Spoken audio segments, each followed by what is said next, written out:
चलिए फिर हम लोग आज एक नए चैप्टर की शुरुआत करेंगे और सैम्पलिंग हम लोगों ने अपने लास्ट क्लास में कंप्लीट कर लिया था, तो उसके कंटिन्यूएशन में आज एक नया चैप्टर सीखना है, नाम है जिसका company audit.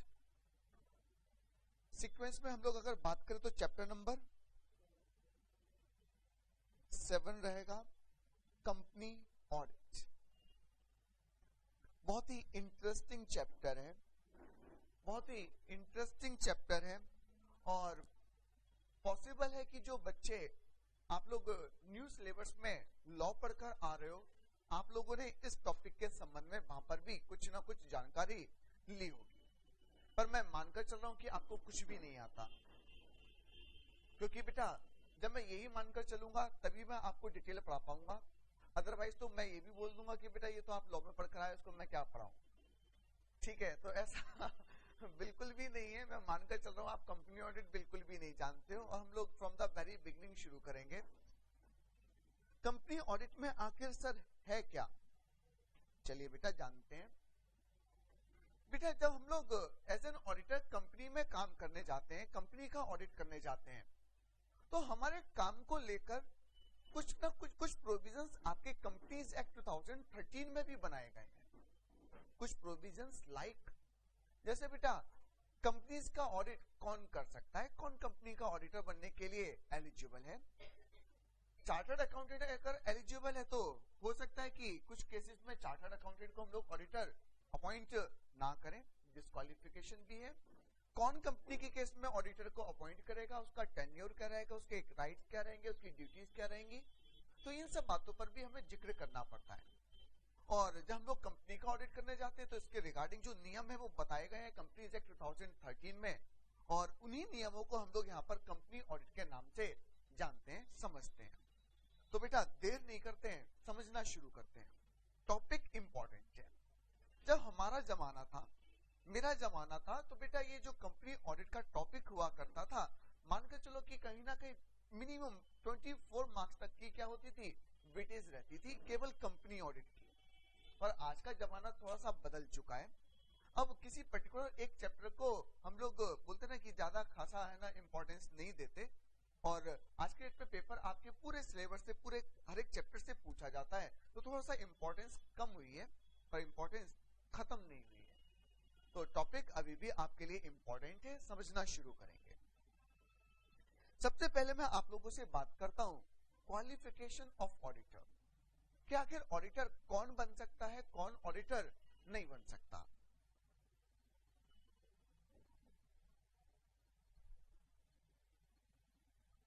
Qualification of auditor, qualification of auditor. करें शुरू। बेटा यहां पर बात करेंगे सेक्शन 141 सबसेक्शन 1 के माध्यम से। थोड़ा सा समझ लेते हैं, उसके बाद में लिख लेंगे।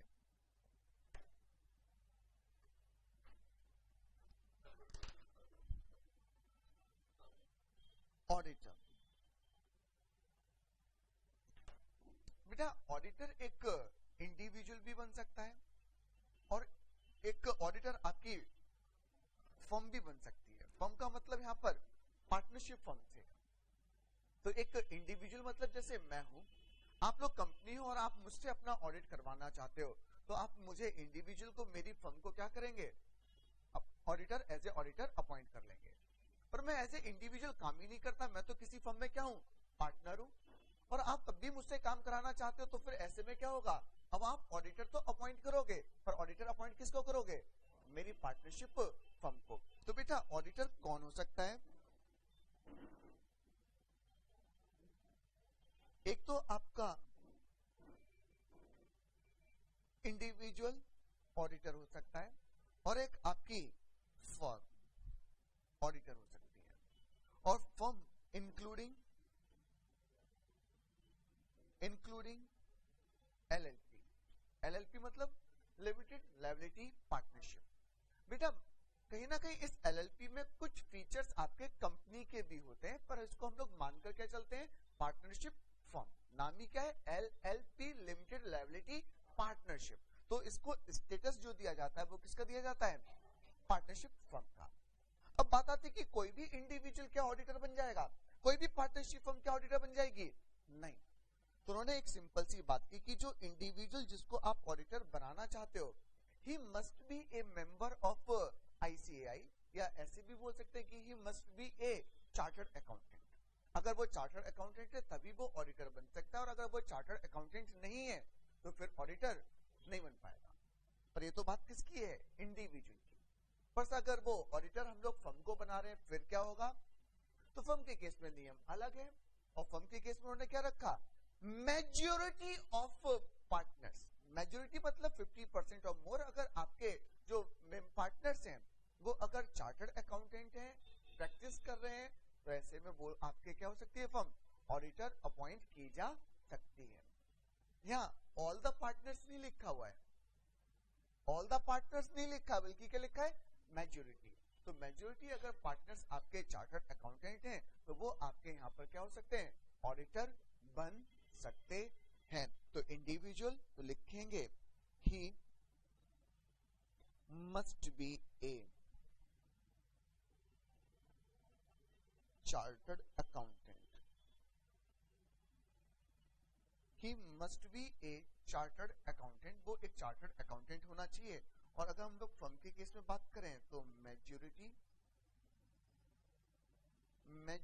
Of partners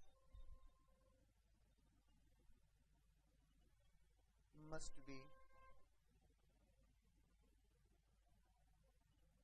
chartered accountant।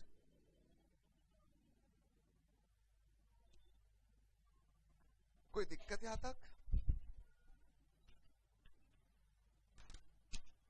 Majority of partner must be chartered accountant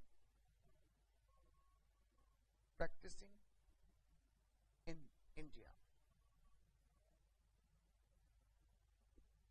एक सवाल पूछा गया, उस सवाल को मैं आप लोगों के सामने रखता हूं। 2 नंबर में करेक्ट इनकरेक्ट था, और लिखा हुआ था कि मिस्टर जॉन एक मेंबर है of institute of chartered accountants of suppose South Africa, can he appointed as auditor of X limited as per companies act 2013। तो क्या वो एज पर कंपनीज एक्ट 2013 क्या आप लोगों के ऑडिटर बन सकते हैं? नहीं। क्यों? क्योंकि बेटा वो chartered accountant as per ICI जो मेंबर होना चाहिए वो बेटा आईसीआई के मेंबर नहीं है, वो तो किसके मेंबर है? Institute of chartered accountants of south Africa. तो वो आपके यहाँ पर ऑडिटर बनने के लिए एलिजिबल नहीं होंगे। चार्टर्ड अकाउंटेंट का मतलब क्या है? कि जो आपके आईसीएआई का मेंबर है। आईसीआई मतलब institute of chartered accountants of India. तो बेटा कंपनीज एक्ट में केवल आईसीएआई के जो मेंबर्स हैं उन्हीं को ऑडिटर बनाने के लिए क्या किया गया है? एलिजिबिलिटी रखी गई है।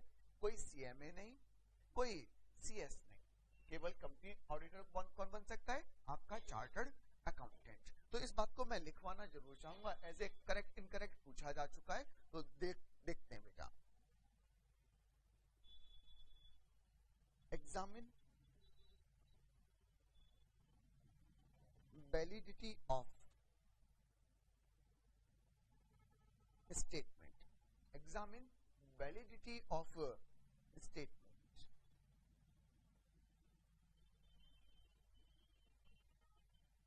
Mr. John, a member of Institute of Chartered Accountant।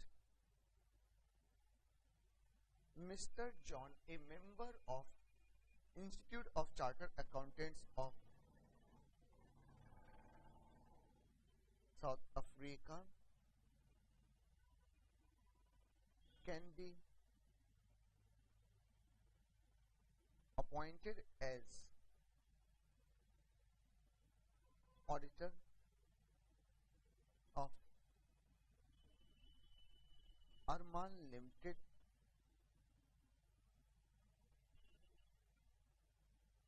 as per Companies Act 2013। Answer क्या होगा? आंसर क्या होगा? इनकरेक्ट। और आप सपोर्ट में आंसर क्या देंगे? सेक्शन 141 सबसेक्शन 1 को आप लोग डिफाइन करेंगे और बताएंगे कि एक इंडिविजुअल जो आपका मेंबर है या आपका चार्टर्ड अकाउंटेंट है वो ऑडिटर बन सकता है, और एक पार्टनरशिप फर्म जिसके majority of partners chartered accountant हैं, प्रैक्टिस कर रहे हैं इंडिया में, तो वो एक फर्म भी आपकी ऑडिटर अपॉइंट हो सकती है। इसके अलावा कोई भी व्यक्ति ऑडिटर बनने के लिए एलिजिबल नहीं है। कोई दिक्कत यहां तक? नंबर 2, यहाँ पर जो लॉ में लिखा हुआ है वो यही लिखा हुआ है कि he must be A chartered accountant, और प्रैक्टिस होना चाहिए। ये बात उन्होंने एक डिस्क्वालिफिकेशन के माध्यम से बताई है, और लिखा है कि एक व्यक्ति जो कहीं और फुल टाइम एम्प्लॉयमेंट में है, जो कहीं और फुल टाइम एम्प्लॉयमेंट में है, वो ऑडिटर नहीं बन सकता। इसका मतलब क्या हो गया? फुल टाइम एम्प्लॉयमेंट का मतलब क्या हो गया? कि आपके पास में सीओपी नहीं है, और जब सीओपी नहीं है तो फिर आप ऑडिटर नहीं बन सकते। तो अगर उस डिस्क्वालिफिकेशन को हम लोग साथ में लेकर पढ़ें तो कंक्लूजन यही आ जाएगा कि he must be a practising chartered accountant. ठीक है, तो मैंने बोला ना 50% और मोर, तो हम लोग कंसीडर कर लेंगे। अगली बात बेटा, जैसे आप कंपनी है और आपने मेरी पार्टनरशिप फर्म को क्या किया? ऑडिटर अपॉइंट किया। अब मैं आऊंगा और आपको यहाँ पर काम करना शुरू कर दूंगा, और एज पर एसए 200 हम लोग जानते हैं हमारा एक ऑब्जेक्टिव होता है टू प्रोवाइड रीजनेबल एश्योरेंस। तो मैं अपनी रीजनेबल एश्योरेंस दूंगा, और किसके माध्यम से? रिपोर्ट के माध्यम से। तो मैं जो रिपोर्ट आप लोगों को इश्यू करूंगा, अब रिपोर्ट इश्यू कौन कर रहा है? Partnership firm. तो क्या इस रिपोर्ट पर हम लोगों को साइन भी करना जरूरी है या नहीं? हमें साइन करना चाहिए या नहीं करना चाहिए? क्या ऑडिट रिपोर्ट साइंड होनी चाहिए? पर अगर ऑडिट रिपोर्ट साइन होने की बात आती है तो फिर साइन कौन करेगा? इंडिविजुअल के केस में तो बेटा इंडिविजुअल ही करेगा। तो अगर पार्टनरशिप फर्म का केस है, एलएलपी का केस है, तो ऐसे केस में जो आपकी ऑडिट रिपोर्ट है उसको कौन साइन कर सकता है, कौन साइन नहीं कर सकता? कौन साइन कर सकता है?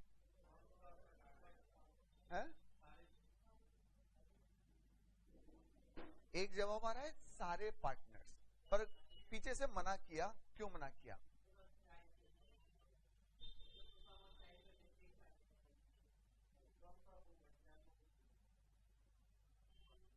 अब देखो, साइन तो कौन करेगा? जो ऑडिटर होगा, और ऑडिटर कौन है? ऑडिटर तो फर्म है।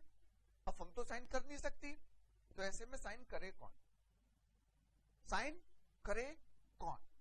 तो बेटा उन्होंने बताया कि एनी पार्टनर, मैंने ऑल पार्टनर नहीं बोला है, मैंने बोला है any partner who is a member of ICI. मतलब अगर कोई सीए नहीं है पार्टनर, कोई पार्टनर मतलब ज्यादा पार्टनर है और कोई पार्टनर सीए नहीं है, तो क्या वो आपके ऑडिट रिपोर्ट को साइन कर सकता है? नहीं। तो बेटा जो नॉन सीए पार्टनर है वो आपके ऑडिट रिपोर्ट को साइन करने के लिए अथोराइज्ड नहीं है। केवल साइन कौन करेगा? जो व्यक्ति क्या होगा? चार्टर्ड अकाउंटेंट होगा। इस बात पे एक सवाल पूछा गया है, पहले मैं वो सवाल आप लोगों के सामने रखना चाहता हूं, और उसको भी हम लोग है ना लिख लेंगे, पर पहले केवल समझते हैं। समझा रहा हूं, केवल पीछे जगह छोड़कर आया हूं, कुछ लिखना है उस चीज के लिए। बेटा एक ये फर्म है X Y Z and company. A partnership audit firm, a partnership audit firm having 3 partners, Mr. X, Mr. Y and Mr. Z। 3 partner है, X, Y, Z। ये है ऑडिटर किसके? Of Arman limited. कोई कंपनी है अरमान limited, और ये अरमान limited के क्या है? पार्टनर, ऑडिटर है। Audit report of Arman limited. अब अगर ये अरमान लिमिटेड के ऑडिटर थे तो उन्होंने ऑडिट किया और ऑडिट रिपोर्ट बना दी। और जो ऑडिट रिपोर्ट बनाई अरमान लिमिटेड की is signed by mister P. किसके द्वारा साइन की जा रही है? Mister P, who is also a chartered accountant. Mister P भी चार्टर्ड अकाउंटेंट है and employ in X by Z and company. CA form में भी हम लोगों ने क्या रखा है? सीए को एज ए एम्प्लॉयमेंट में रखा हुआ है। बेटा बहुत सारे हैं ना सीए हमारे, क्या होते हैं हमारे फर्म में एम्प्लॉयमेंट में, तो हम सीए को अपने यहाँ पर जॉब में भी रख सकते हैं। तो मिस्टर पी जो चार्टर्ड अकाउंटेंट है, जो इस फर्म में आपके एम्प्लॉय है, उन्होंने ऑडिट रिपोर्ट को क्या कर दिया? साइन कर दिया। और मेरा एक मासूम सा सवाल उठ जाता है यहाँ पर कि can mister P sign audit report? क्या मिस्टर पी यहाँ पर ऑडिट रिपोर्ट को साइन कर सकते हैं या नहीं कर सकते हैं? ये एग्जाम का सवाल है। ये आपका सवाल किस चीज का है? एग्जाम का है। क्या बोलते हो? क्यों? चार्टर्ड अकाउंटेंट तो है। तो सर अभी आपने बताया कि अगर रिपोर्ट को साइन करने की बात होगी तो रिपोर्ट को साइन कौन कर सकता है?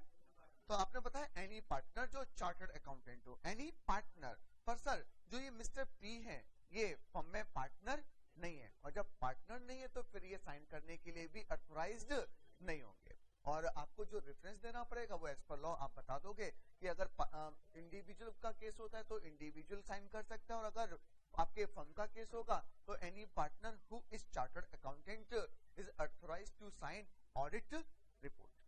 और ये मैंने डिजाइन बना के सवाल आपके सामने रखा हुआ है, और अगर यही सवाल एक टेक्स्ट लैंग्वेज में आप लोगों को दे देगा तो ये आपके एग्जाम में 2 नंबर का 4 नंबर का सवाल भी बन सकता है। ये ऑलरेडी एग्जाम का ही सवाल है जो मैं आप लोगों से डिस्कस कर रहा हूँ। जो पहला क्वेश्चन लिखवाया था वो भी एग्जाम से संबंधित था, ये जो लिखवाया है ये भी आपके एग्जाम का ही क्वेश्चन है। तो एक बार हम लोग लिखना शुरू करते हैं। साइनिंग अथॉरिटी,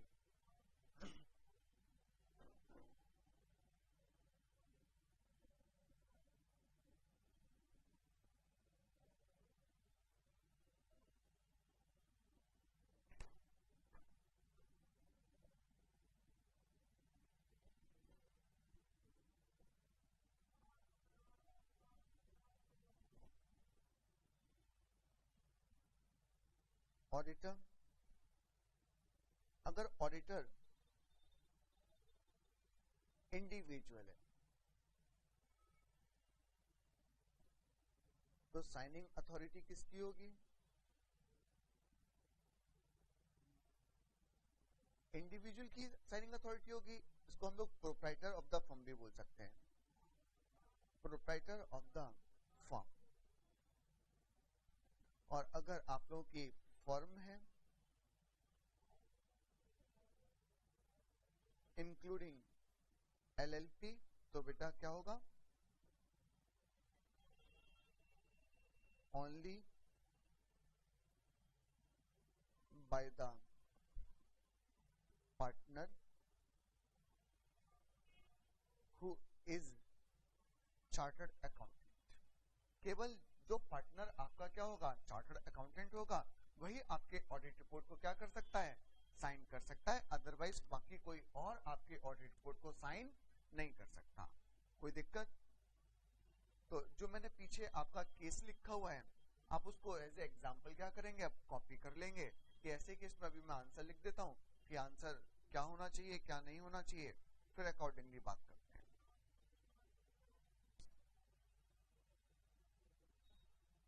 ये जो बात कही गई है ये सेक्शन 141 सबसेक्शन 2 के अकॉर्डिंग है। 1 में क्वालिफिकेशन, 2 में साइनिंग अथॉरिटी और 3 में डिस्क्वालिफिकेशन बताई जाती है। और हमारी अब जो बाकी क्लास रहेगी वो पूरी की पूरी डिस्क्वालिफिकेशन पर रहेगी। पूरी क्लास हम लोग अब केवल डिस्क्वालिफिकेशन की चर्चा करेंगे। निकले यहां तक? Can mister P sign audit report? तो आप लोग क्या बोल दोगे यहां पर? लिखना है, मैं समझ रहा हूं, लिखना आप शुरू करो अपना।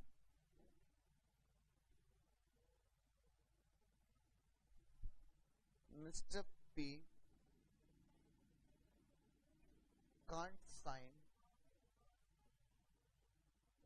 audit report as in case of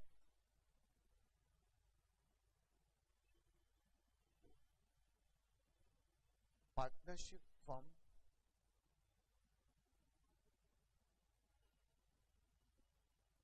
audit report can be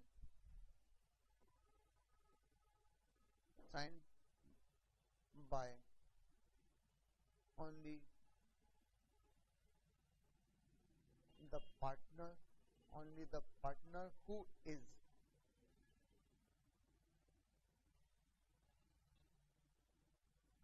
chartered accountant.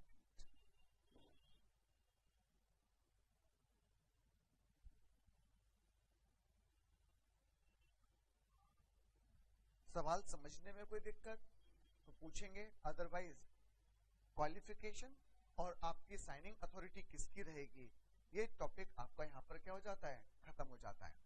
और वैसे अगर मैं बात करूं तो सेक्शन 143 आता है और 143 के अकॉर्डिंग कुछ राइट्स कुछ ड्यूटीज बताई गई हैं, और जो सेक्शन 143 के अकॉर्डिंग ड्यूटी बताई गई है और ड्यूटी में भी लिखा जाता है, एक ड्यूटी होगी आपकी साइन टू ऑडिट रिपोर्ट। आपकी ड्यूटी होगी कि आपको अपनी ऑडिट रिपोर्ट को क्या करना होगा, साइन करना पड़ेगा। पर वो आखिर साइन करेगा कौन, तो वो हम लोगों ने साइनिंग अथॉरिटी में सीखा कि who will sign audit report.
किस पर्पस के लिए,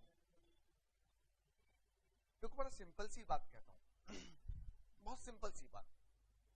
एक फॉर्म है जिसमें मैं और आप दो लोग पार्टनर हैं, ठीक है, और जैसे मैं वर्किंग पार्टनर हूं और आप एक स्लीपिंग पार्टनर हैं। काम किसने किया होगा, मैंने ही किया होगा। अब जो मैंने ऑडिट का काम कंप्लीट किया है, जिसके रिगार्डिंग रिपोर्ट बनाई है, मैं आपसे बोलूं कि जरा इस पर साइन कर दो, करोगे? बड़ा प्रैक्टिकल होके बात करते हैं, करोगे? क्यों? एक सर काम कर रहे हो आप, साइन करूं मैं, रिस्पॉन्सिबिलिटी लूं मैं, ऐसे थोड़ी पॉसिबल होता है। नहीं, जो पार्ट टाइम सीओपी होल्डर होते हैं, जिनको हम पार्ट टाइम, उनके पास साइनिंग अथॉरिटी नहीं होती ऑडिट वर्क करने। तो एक तरीके से साइन कौन कर पाएगा, जो एक फुल टाइम सीओपी अपने पास में होल्ड रखे हुए हैं। सीओपी भी दो तरीके का होता है, मैं डिस्कस करूंगा। यहां तक कोई दिक्कत नहीं। और अब सबसे इंपॉर्टेंट सेक्शन, अब तक हम सेक्शंस पे बात कर सके तो हम लोगों ने शायद दो सेक्शन याद करे हुए हैं। एक तो 138 याद किया हुआ है, 138 किसका था, इंटरनल ऑडिट का, और दूसरा सेक्शन जो याद कराया वो 143 सबसेक्शन 12 याद करवाया है, जिसमें हम लोग बात करते हैं duty to report fraud. Fraud किसको, सेंट्रल गवर्नमेंट को। और सेंट्रल गवर्नमेंट को कब रिपोर्ट करते हैं, जब 1 करोड़ तक का हो। अच्छा, 1 करोड़ से ऊपर का हो, ठीक है। अब हम लोग एक हेडिंग डालते हैं, disqualification of auditor.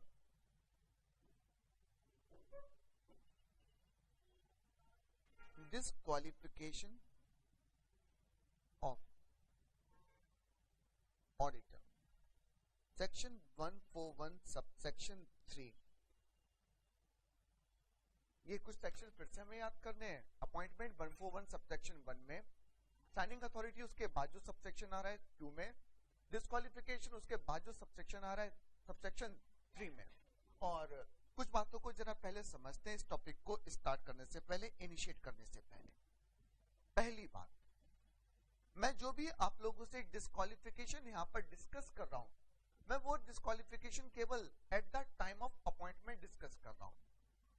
At the point of appointment मतलब आज मैं कंपनी आपको ऑडिटर बनाना चाहता हूं, तो बेटा मैं देखूंगा आज के टाइम पर कि आप जो मैं डिस्क्वालिफिकेशन लिख रहा हूं वो तो आप अट्रैक्ट नहीं कर रहे। आपके मन में बार बार एक सवाल आएगा जिसका मैं पहले ही बता दूं कि मैं अभी जवाब नहीं दूंगा। आप लोगों के मन में आएगा कि sir eight the time of appointment तो वो डिस्क्वालीफाई नहीं था, तो हम लोगों ने उसको क्या कर लिया, ऑडिटर अपॉइंट कर लिया। पर ऑडिटर बन जाने के बाद, ऑडिटर बन जाने के बाद before the completion of audit उसने कोई डिस्क्वालिफिकेशन अट्रैक्ट कर ली, फिर क्या होगा? तो इस बात का जवाब मैं अभी नहीं दूंगा। इस बात का जवाब देती है सेक्शन 141 सबसेक्शन 4। तो पहले 3 कंप्लीट कराऊंगा, उसके बाद मैं 4 पर आऊंगा। तो मैं अभी जो भी बात कर रहा हूं डिस्क्वालिफिकेशन की, वो केवल कब कर रहा हूं, at the time of appointment. कि मैं at the time of appointment check कर रहा हूं कि आप क्वालिफाई हो या फिर डिस्क्वालीफाई हो। Eight the time of appointment qualified थे, पर उसके बाद डिस्क्वालीफाई हो गए, ऑडिट कंप्लीट करने से पहले डिस्क्वालीफाई हो गए, फिर क्या होगा? तो सेक्शन 141 सबसेक्शन 4 बता देगा, जिसके लिए हमें इंतजार करना पड़ेगा। दूसरी बात, बेटा यहाँ पर कुछ डिस्क्वालिफिकेशन दी है जिसको मैं अपने इजी करने के लिए कुछ पार्ट में तोड़ तोड़ के कराऊंगा। जैसे एक पॉइंट है जिसको मैं 2 पार्ट में तोड़ दूंगा, जिससे आपको करने में थोड़ा सा क्या होगा, कंफर्टेबल हो जाओगे। अगर पूरा एक बात लिखी होती तो थोड़ा सा फिर क्या होता है, हमें कॉन्ट्रडिक्शन शुरू हो जाता है। तो केवल सेक्शन और सबसेक्शन को याद रखेंगे, अंदर क्लॉजेस को याद करने की जरूरत नहीं, क्योंकि क्लॉजेस का शेड्यूल मैं क्या कर रहा हूं, बिगाड़ रहा हूं। जो क्लॉज ए में लिखा है मैं वो क्लॉज ए में नहीं बता रहा, क्लॉज बी में जो लिखा है वो क्लॉज बी में नहीं बता रहा, इसलिए मैं जो क्लॉजेस हैं उनका शेड्यूल बिगाड़ रहा हूं, केवल थोड़ा सा आपको इजीली समझा दूं। इसलिए आप याद रखना केवल क्या, 141 सबसेक्शन 3। तीसरी बात, बेटा आप लोगों के मन में अगर कोई डिस्क्वालिफिकेशन या कोई सवाल आए तो सवाल रोकना मत, सवाल पूछ जरूर लेना। पर अगर मैं बोलूं कि है ना इसको हम लोग लेटर ऑन डिस्कस करेंगे तो मान जाना, क्योंकि टोटल मुझे आप लोगों को 12-13 पॉइंट में क्या करवानी है, टोटल डिस्क्वालिफिकेशन लिखवानी है। अब बेटा मैं पहले पॉइंट पर हूं, आप मुझसे सवाल कर रहे हो, क्योंकि एक बार मैं तुम्हें एक ही बात समझा सकता हूं। अब हो सकता है कि जो आप मुझसे सवाल कर रहे हो वो आगे किसी पॉइंट पे डिस्क्वालिफिकेशन में चर्चा ही करना है मुझे, तो फिर मैं अभी जवाब नहीं दूंगा। फिर मैं जवाब कब दूंगा, उस पॉइंट पर आकर। पर हाँ, सवाल जरूर पूछ लेना कि जिससे अगर आपका आगे संबंधित होगा तो आपको मालूम पड़ जाएगा, या अगर संबंधित नहीं होगा तो तुरंत के तुरंत मैं आपको जवाब भी दे दूंगा, कोई दिक्कत। चलिए, आप लोगों ने चैप्टर नंबर 1 पढ़ा था, और चैप्टर नंबर 1 में आप लोगों ने पढ़ा था नंबर 1, सबसे पहला ही पॉइंट है ऑडिट की डेफिनेशन। और ऑडिट की जब डेफिनेशन आप लोग पढ़ रहे थे तो आप लोगों ने पढ़ा था auditing is an independent examination, बस। और जब वर्ड इंडिपेंडेंट आया था तो मैंने आप लोगों को समझाया था कि इंडिपेंडेंट एग्जामिनेशन का मतलब होता है कि ऑडिटर फ्री फ्रॉम इंटरेस्ट हो, अनबाइज्ड हो और ऑनेस्ट हो। और साथ में मैंने ये भी बताया था कि जो ये इंडिपेंडेंट एग्जामिनेशन की रिक्वायरमेंट है, ये डेफिनेशन में नहीं लिखा हुआ है, ये लॉ की रिक्वायरमेंट है। और लॉ में भी कैसे, तो मैंने आपको बताया था कि स्टैंडर्ड्स ऑन ऑडिटिंग में लिखा हुआ है, मैंने आपको बताया था चार्टर्ड अकाउंटेंट्स एक्ट 1949 में लिखा हुआ है, मैंने आपको बताया था कंपनीज एक्ट 2013 में लिखा हुआ है। और आज हम सीखेंगे कि आखिर कंपनीज एक्ट 2013 हमें किस तरीके से इंडिपेंडेंट एग्जामिनेशन करने की बात करता है। करें शुरू। चलिए, डिस्क्वालिफिकेशन नंबर 1 नहीं लिखा रहा, सीधे एग्जाम्पल पर आ जाते हैं। ध्यान से सुनेंगे। ये मिस्टर अरमान है,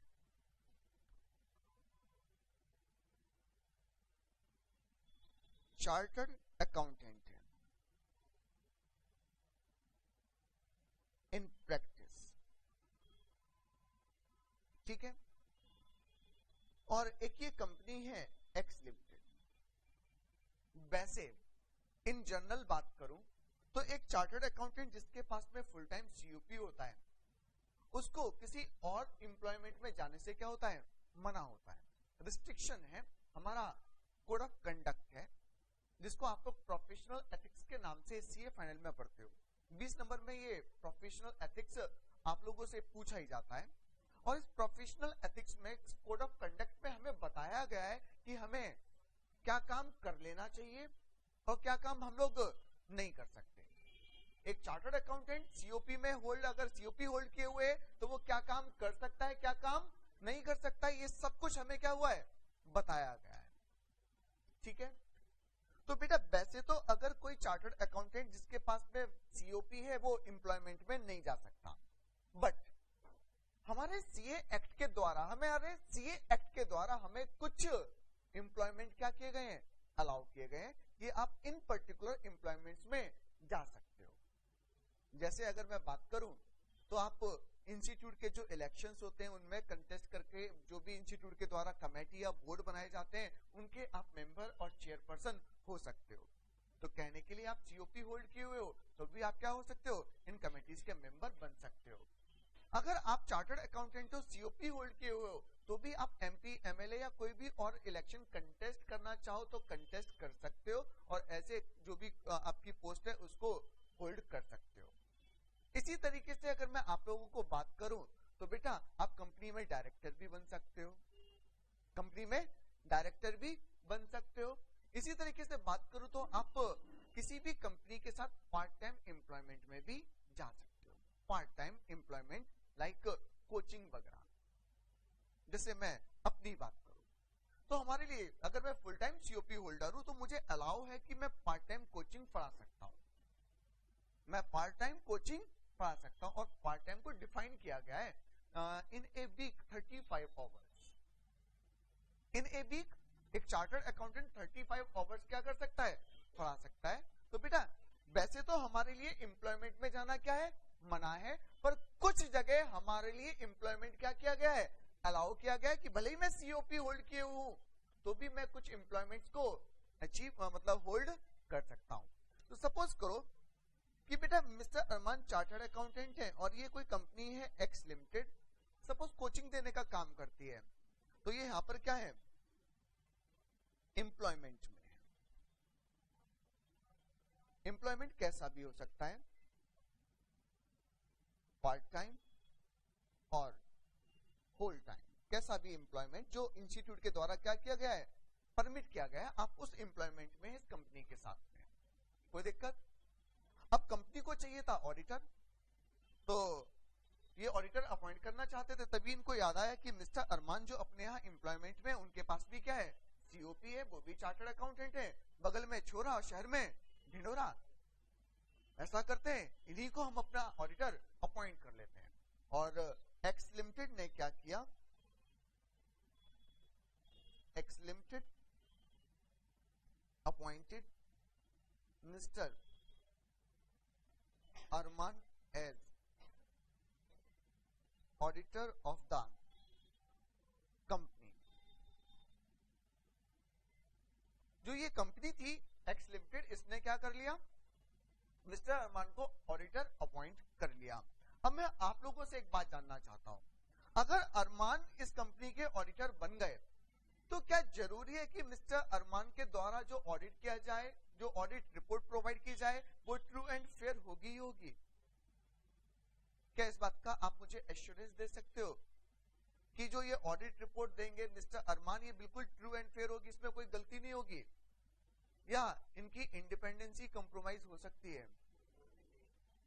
हो सकता है ये कंपनी के द्वारा क्या कर दिए जाएं, बाइस कर दिए जाएं। बाइस क्यों? क्योंकि ये कहां पर है, एम्प्लॉयमेंट में, और इनको एम्प्लॉयमेंट का थ्रेट दे दिया जाए कि अगर हमारे हिसाब से काम करोगे तो ठीक है, अगर हमारे हिसाब से काम नहीं करोगे तो हम तुम्हें एम्प्लॉयमेंट से भी क्या करेंगे, निकाल देंगे। और एम्प्लॉयमेंट बेटा मतलब फीस। तो अगर आप बात करें तो कहीं ना कहीं हो सकता है कि मिस्टर अरमान अपनी इंडिपेंडेंसी यहाँ पर क्या कर दें, कंप्रोमाइज कर दें। हो सकता है कि उनके द्वारा एक रिपोर्ट जो दी जाए वो एक ट्रू एंड फेयर ओपिनियन ना हो। मैं ये नहीं कह रहा हूं कि ऐसा होगा ही होगा, पर चांसेस है या नहीं है? और सरकार रिस्क लेने के मूड में बिल्कुल भी नहीं है। तो उन्होंने यहाँ पर पता है क्या कहा, अगर मैं आपसे सवाल पूछूं कि इज अपॉइंटमेंट वैलिड, तो उन्होंने कहा कि ऐसे में हम इस अपॉइंटमेंट को वैलिड नहीं मानेंगे। क्योंकि यहाँ पर इंडिपेंडेंसी कॉम्प्रोमाइज होने का चांस है। तो बेटा मैं आपको बता रहा था ना कि इंडिपेंडेंट एग्जामिनेशन कंपनीज एक्ट में भी बताया गया है। तो कंपनीज एक्ट में कैसे बताया गया है? पहला डिस्क्वालिफिकेशन लिखा गया कि अगर एक पर्सन कंपनी के साथ में एम्प्लॉयमेंट में है तो वो उस कंपनी का ऑडिटर नहीं बन सकता, वो उस कंपनी का ऑडिटर नहीं बन सकता, क्योंकि मेरी अब इस कंपनी में इंडिपेंडेंसी कंप्रोमाइज होने के चांसेस हैं। कोई और कंपनी है बाई लिमिटेड, मैं उसका बन सकता हूं, हाँ उसका बनने में क्या दिक्कत है, वहां पे कौन सा मेरी इंडिपेंडेंसी कंप्रोमाइज हो जाएगी। इसलिए मैं ऑडिटर बन सकता हूं किसका, किसी और कंपनी का, पर नहीं बन सकता किसका, जिस कंपनी में मैं एम्प्लॉयमेंट में हूं। कोई दिक्कत? मैंने डिस्क्वालिफिकेशन बताई ही नहीं है कि डिस्क्वालिफिकेशन क्या है क्या नहीं है। मैं बस आपको यह समझाना चाहता हूं कि बेटा इंडिपेंडेंसी कंप्रोमाइज अगर होती लगे आपको तो आप उस सिचुएशन में उस पर्सन को उस कंपनी का ऑडिटर मत बनने देना। और कहीं ना कहीं वो बात आपकी इंक्लूड हो रही होगी कहां पर, आपके या तो कंपनीज एक्ट में या फिर चार्टर्ड अकाउंटेंट्स एक्ट में। और इसी तरीके से हम लोग डिस्क्वालिफिकेशन को पढ़ना शुरू करते हैं। और पहली डिस्क्वालिफिकेशन क्या है? An employee of the company is not eligible to be appointed as auditor। एक कंपनी का एम्प्लॉय आपका एलिजिबल नहीं होगा ऑडिटर बनाए जाने के लिए, क्योंकि इस सिचुएशन में हो सकता है अगर हम उसको ऑडिटर बना दें तो इंडिपेंडेंसी कंप्रोमाइज हो जाए। पहली डिस्क्वालिफिकेशन समझ में आई तो बताइए, नहीं आई, रीजन भी समझ में नहीं आया तो आप उससे बेझिझक सवाल कर सकते हैं कि आखिर हमने क्यों डिस्क्वालिफिकेशन में डाला, या डिस्क्वालिफिकेशन क्या कहती है, किस तरीके से डिस्क्वालिफिकेशन अट्रैक्ट हो रही है, जो चाहो वो पूछ लो। बेटा मैंने अभी क्या कहा कि मैं जो डिस्क्वालिफिकेशन डिस्कस कर रहा हूं वो कब डिस्कस कर रहा हूं? At the time of appointment. तो मैं अगर eight the time of appointment कोई भी व्यक्ति कंपनी का एम्प्लॉई है तो फिर मैं उसको ऑडिटर अपॉइंट नहीं करूंगा। उससे पहले था उससे बाद में था, हमें कोई फर्क नहीं पड़ता। ठीक है, यहां तक कोई दिक्कत?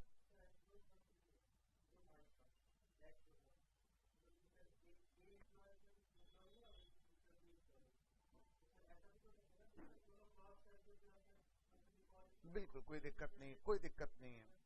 नहीं, ऐसे में इंडिपेंडेंसी कंप्रोमाइज नहीं होगी, उसमें लॉ में कहीं पर भी प्रोहिबिशन नहीं। मैं समझ गया बेटा, ऐसे में लॉ में कोई प्रोविजन नहीं है। बाकी हम लोग अभी थोड़ा सा और है ना चीजों को पढ़ लेते हैं, पर्टिकुलर इस पॉइंट से रिलेटेड कोई डाउट हो तो बताओ। थोड़ा सा और आगे बढ़ते हैं और डिस्क्वालिफिकेशन को देखते हैं और क्रॉस मिक्सअप करके सवाल करके देखेंगे। ठीक है, कोई दिक्कत नहीं? तो बेटा आप लोग इस एग्जाम्पल को क्या कीजिए, अब कॉपी कीजिए और उसके बाद में हम लोग नंबर 2 डिस्क्वालिफिकेशन करेंगे।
हो गया? हो गया। अब बेटा दूसरी डिस्क्वालिफिकेशन को समझते हैं। फिर से डिस्क्वालिफिकेशन नहीं लिख रहे, किस पर आ जाते हैं, एग्जाम्पल पर।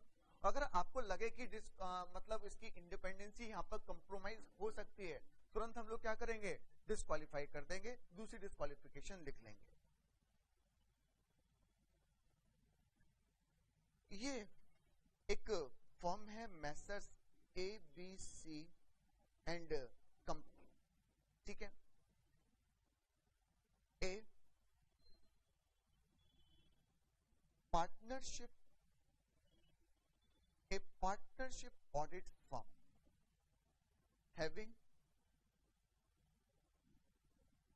having 3 partners, Mr. A, Mr. B and Mr. C, और मिस्टर ए कौन है, पार्टनर भी है। मिस्टर ए ये एम्प्लॉयमेंट में है, कहां पर, कोई कंपनी है अरमान लिमिटेड, उस कंपनी में ये एम्प्लॉयमेंट में है। अब अरमान लिमिटेड कहता है कि यार हम फर्म को ऑडिटर बना लेते हैं, इनसे हमें काम नहीं कराना, काम कोई और व्यक्ति आके कर देगा। और ये बोलते हैं कि मैं एक फर्म में पार्टनर भी हूं, उस फर्म को तुम ऑडिटर अपॉइंट कर लो। और इन्होंने क्या किया, अरमान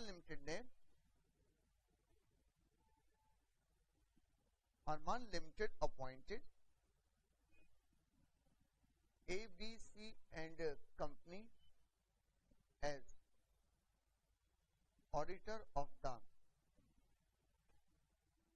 company। और मिस्टर ए ने कहा कि मैं जिस फर्म में पार्टनर हूं, आप उस फर्म को क्या करो, ऑडिटर अपॉइंट कर लो। काम मैं थोड़ी करूंगा, काम तो दूसरे पार्टनर और भी हमारी फर्म में वो आके काम कर देंगे। कहां इंडिपेंडेंसी कंप्रोमाइज हो रही है, मैं काम थोड़ी करूंगा, काम तो कोई और करेगा। तो ऐसे में उन्होंने अरमान लिमिटेड जो कंपनी थी, उसने उस फर्म को ऑडिटर अपॉइंट कर लिया। क्या यहाँ पर ऑडिटर का अपॉइंटमेंट जो किया गया है वो वैलिड है या नहीं है, और वो बात इस पर डिपेंड करेगी कि बस इतना मुझे बताओ कि जो ये ऑडिट रिपोर्ट दी जाएगी ABC एंड कंपनी के द्वारा, क्या इस ओपिनियन के इस रिपोर्ट में ओपिनियन के बाइज्ड होने के चांसेस हैं या नहीं है, इंडिपेंडेंसी कंप्रोमाइज होने के चांसेस हैं या नहीं है। कैसे,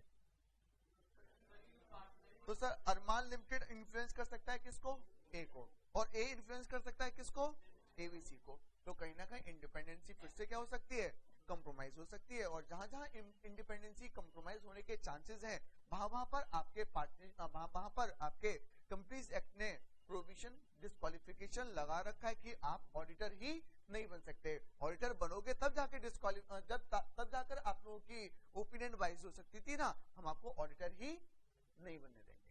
तो बेटा दूसरा केस लिखते हैं, ए partner of the firm, a partner of the firm is in employment in the company। वो अगर कंपनी में क्या है, एम्प्लॉयमेंट में है, तो फिर वो ऑडिटर अपॉइंट नहीं हो सकता। तो अगर पर्सन खुद से एम्प्लॉयमेंट में है तो ऑडिटर अपॉइंट नहीं हो सकता। अगर पर्सन खुद से एम्प्लॉयमेंट में ना होकर अगर वो जिस फर्म में पार्टनर है उसका कोई पार्टनर भी एम्प्लॉयमेंट में है, तो फिर वो फर्म भी ऑडिटर अपॉइंट नहीं हो सकती है। सर ठीक है, एग्जाम्पल लिखेंगे और एग्जाम्पल के बाद में इज अपॉइंटमेंट वैलिड, तो आंसर क्या हो जाएगा, नो। और आंसर कैसे लिखोगे, कौन सी सेक्शन का रेफरेंस देके लिखोगे, 141 सबसेक्शन 3, सेक्शन 141 सबसेक्शन 3, जो क्या बताता है, डिस्क्वालिफिकेशन ऑफ ऑडिटर। और आप बताओगे कि as per section 141 subsection 3, if a partner of the firm is in employment with the company can't be appointed as an auditor, or hence in this given case। और अपना जो भी case है उसका आप लोग अपना एक रेफरेंस देते हुए क्या करेंगे, आंसर लिख देंगे और बताएंगे कि यहाँ पर ये व्यक्ति ऑडिटर अपॉइंट नहीं किया जा सकता। एग्जाम्पल कॉपी करिए। बेटा क्वालिफाई कौन होगा? तो इंडिविजुअल भी ऑडिटर बन सकता है, पर वो इंडिविजुअल क्या होना चाहिए? चार्टर्ड अकाउंटेंट होना चाहिए। फर्म भी ऑडिटर बन सकती है, पर उस फर्म के मेजॉरिटी ऑफ पार्टनर क्या होने चाहिए? चार्टर्ड अकाउंटेंट होने चाहिए, प्रैक्टिसिंग होने चाहिए इन इंडिया। साइनिंग अथॉरिटी किसकी होगी? जो ऑडिटर होगा। ऑडिटर तो कौन है? फर्म। तो फर्म के बिहाफ पे कौन साइन करेगा? पार्टनरशिप फर्म के केस में कोई भी पार्टनर जो क्या है? चार्टर्ड अकाउंटेंट है। और डिस्क्वालिफिकेशन की बात कर रहे हैं तो अभी तक कितनी डिस्क्वालिफिकेशन हो गई है? 2। पहली डिस्क्वालिफिकेशन, अगर खुद से एम्प्लॉयमेंट में है तो ऑडिटर नहीं बन सकता। नंबर 2 डिस्क्वालिफिकेशन, अगर partner of the firm employment में है तो भी आप ऑडिटर अपॉइंट नहीं हो सकते। नंबर 3 पर आते हैं। जैसे व्यक्ति खुद से एम्प्लॉयमेंट में था तो इंडिपेंडेंसी कंप्रोमाइज हो रही थी। पार्टनर ऑफ द फर्म अगर एम्प्लॉयमेंट में था तो भी इंडिपेंडेंसी कंप्रोमाइज हो रही थी। पर अगर इसी तरीके से अगर बात की जाए तो अगर रिलेटिव ऑफ द पर्सन अगर एम्प्लॉयमेंट में तो क्या होगा? तो भी क्या इंडिपेंडेंसी कंप्रोमाइज हो सकती है या नहीं हो सकती है? मतलब जैसे पापा की एक फर्म है और पापा उस कंपनी में क्या है? किसी अच्छी पोस्ट पे काम कर रहे हैं और आप उस फर्म के क्या बन गए? ऑडिटर बन गए। अब जैसे पापा कहेंगे वैसे करोगे या नहीं करोगे? और जैसे पापा ने कहा वैसा आपने किया तो वैसे फिर क्या हो गई? इंडिपेंडेंसी कंप्रोमाइज हो गई। तो क्या रिलेटिव अगर एम्प्लॉयमेंट में है तो क्या डिस्क्वालिफिकेशन अट्रैक्ट होनी चाहिए या नहीं होनी चाहिए? होनी चाहिए, बिल्कुल होनी चाहिए। तो बेटा उन्होंने फिर से यहां पर है ना एक डिस्क्वालिफिकेशन और बताई। और डिस्क्वालिफिकेशन क्या है लिखना शुरू करेंगे। Disqualification, a person whose relative is a director, एक पर्सन जिसका रिलेटिव क्या है कंपनी में? डायरेक्टर है और is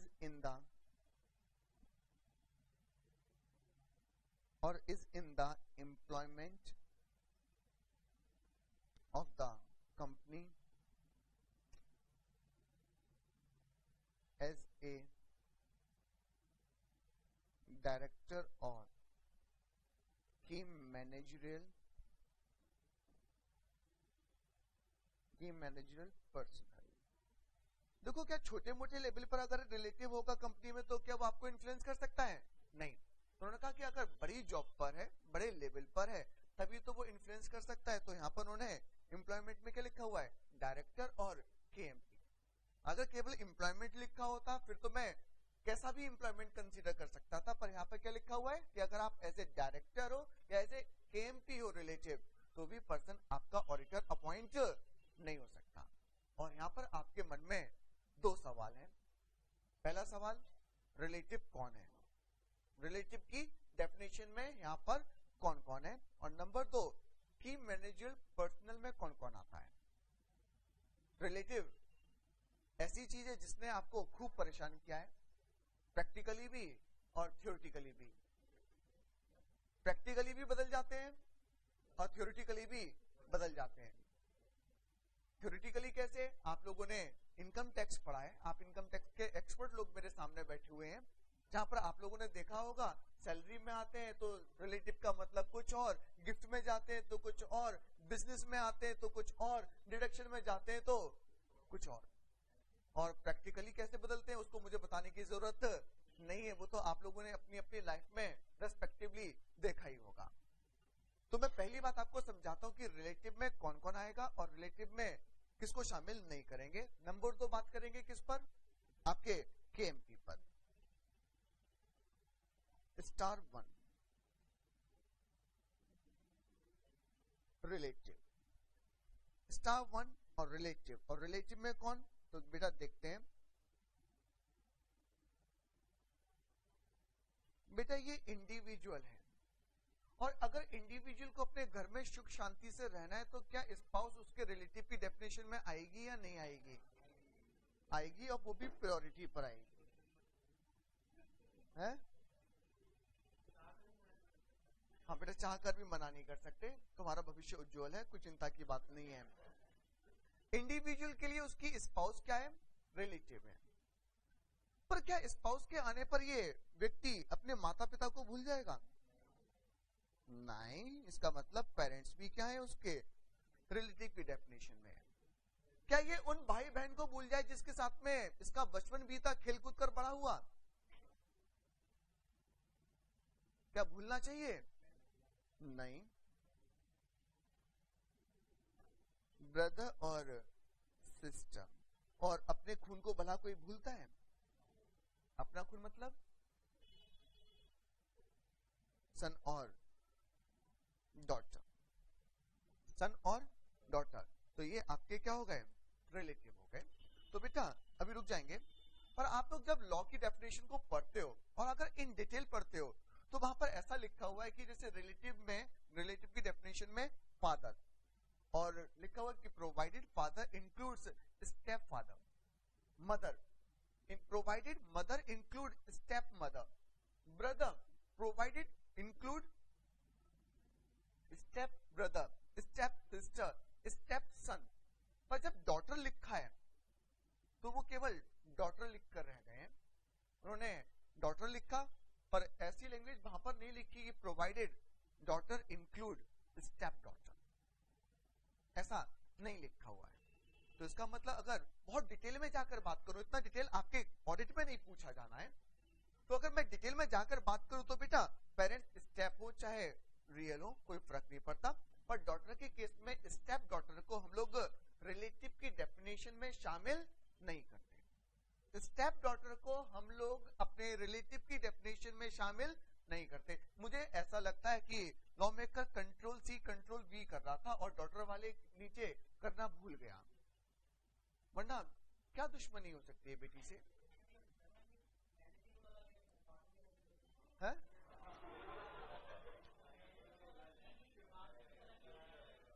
मतलब क्या कह रहे हो, मैं समझा नहीं।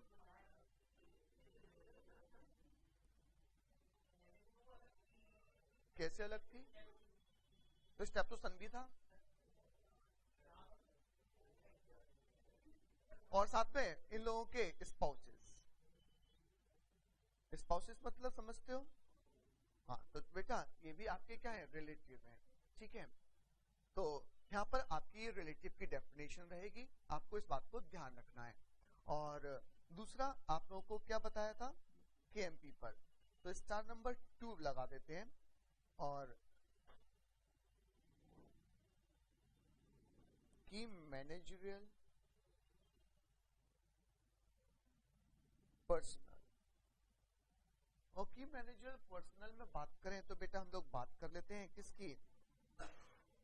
जो चीफ एग्जीक्यूटिव ऑफिसर होते हैं और मैनेजिंग डायरेक्टर जो होते हैं, आप उनकी बात कर लेते हो। नंबर अगला हम लोग बात कर लेते हैं सीएफओ की। सीएफओ समझते हैं? हाँ है ना? सीएफओ कंपनी सेक्रेटरी, और हम लोग बात कर लेते हैं लास्ट में एक आपके फुल टाइम डायरेक्टर की।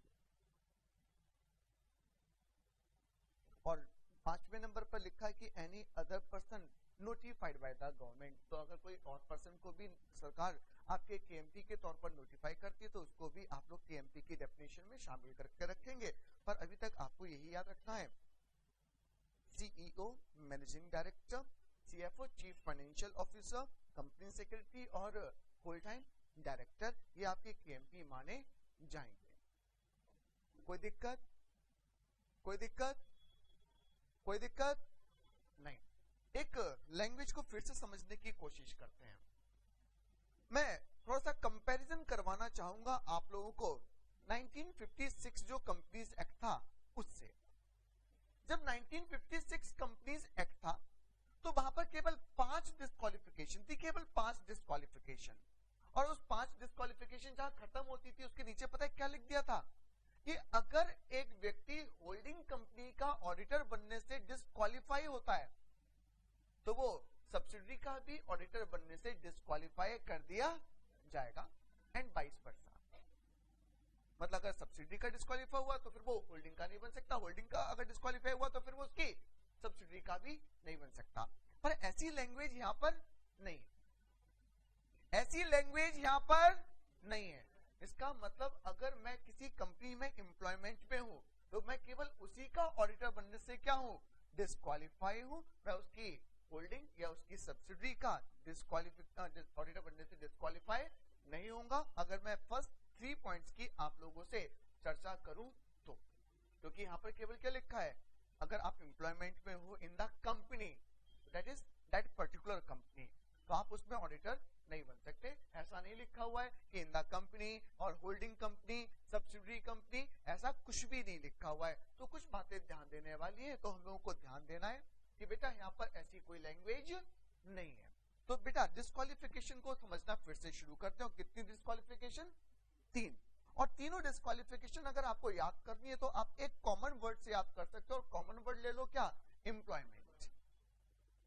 First 3 disqualification can be learned from a single word, that is employment. Number 1, if person is in employment with the company, he can't be appointed as an auditor. Number 2, if person of the partner of the firm is employment in the company, so that firm is disqualified to be appointed as an auditor. और अगर relative of a person is a director और KMP in the company, तो ऐसे में वो भी आपका auditor बनने से क्या होगा, डिस्क्वालीफाई कर दिया जाएगा।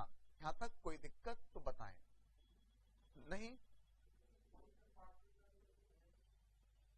बेटा, हमने यहाँ पे लिखा है कि a person whose relative, person में इंडिविजुअल भी आ जाता है और पार्टनर ऑफ द फर्म भी आ जाता है, तो वो आपका क्वेश्चन यहाँ पर खत्म हो जाएगा।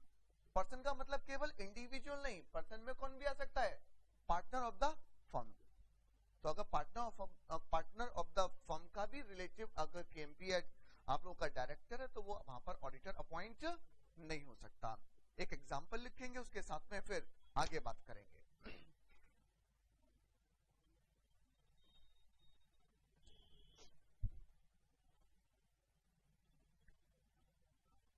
मिस्टर वीर, मिस्टर वीर एक चार्टर्ड अकाउंटेंट है,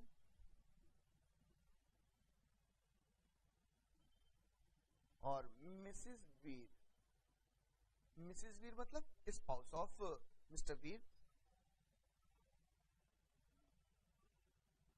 director in Armaan Limited. Mister Veer है, सीए है, और उनकी spouse that is Mrs Veer क्या है, डायरेक्टर है अरमान लिमिटेड में। और Armaan Limited appointed mister Veer as auditor of the company, as auditor of the company. Armaan Limited appointed mister Veer as auditor of the company. Can Armaan Limited do so, क्या Armaan limited ऐसा कर सकता है या नहीं कर सकता है? क्या अरमान लिमिटेड अब मिस्टर वीर को ऑडिटर अपॉइंट कर सकता है या नहीं? तो आप क्या बोलोगे, नहीं। और क्यों? क्योंकि relative of the person is in employment, और सॉरी इन इज डायरेक्टर और KMP in the company.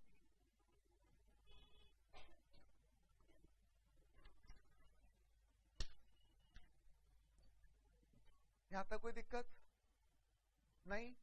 Point number 4 पर आ जाते हैं, डिस्क्वालिफिकेशन नंबर 4 पर आ जाते हैं। डिस्क्वालिफिकेशन नंबर 4 क्या कहती है, ध्यान से सुनेंगे। इस डिस्क्वालिफिकेशन को मैं आप लोगों से पहले भी डिस्कस कर चुका हूं, जब मैंने आपको इंडिपेंडेंट एग्जामिनेशन का मतलब समझाया था, पर वो पहली क्लास थी, अब तक तो हम लोग भूल चुके होंगे। दोबारा से बात करते हैं।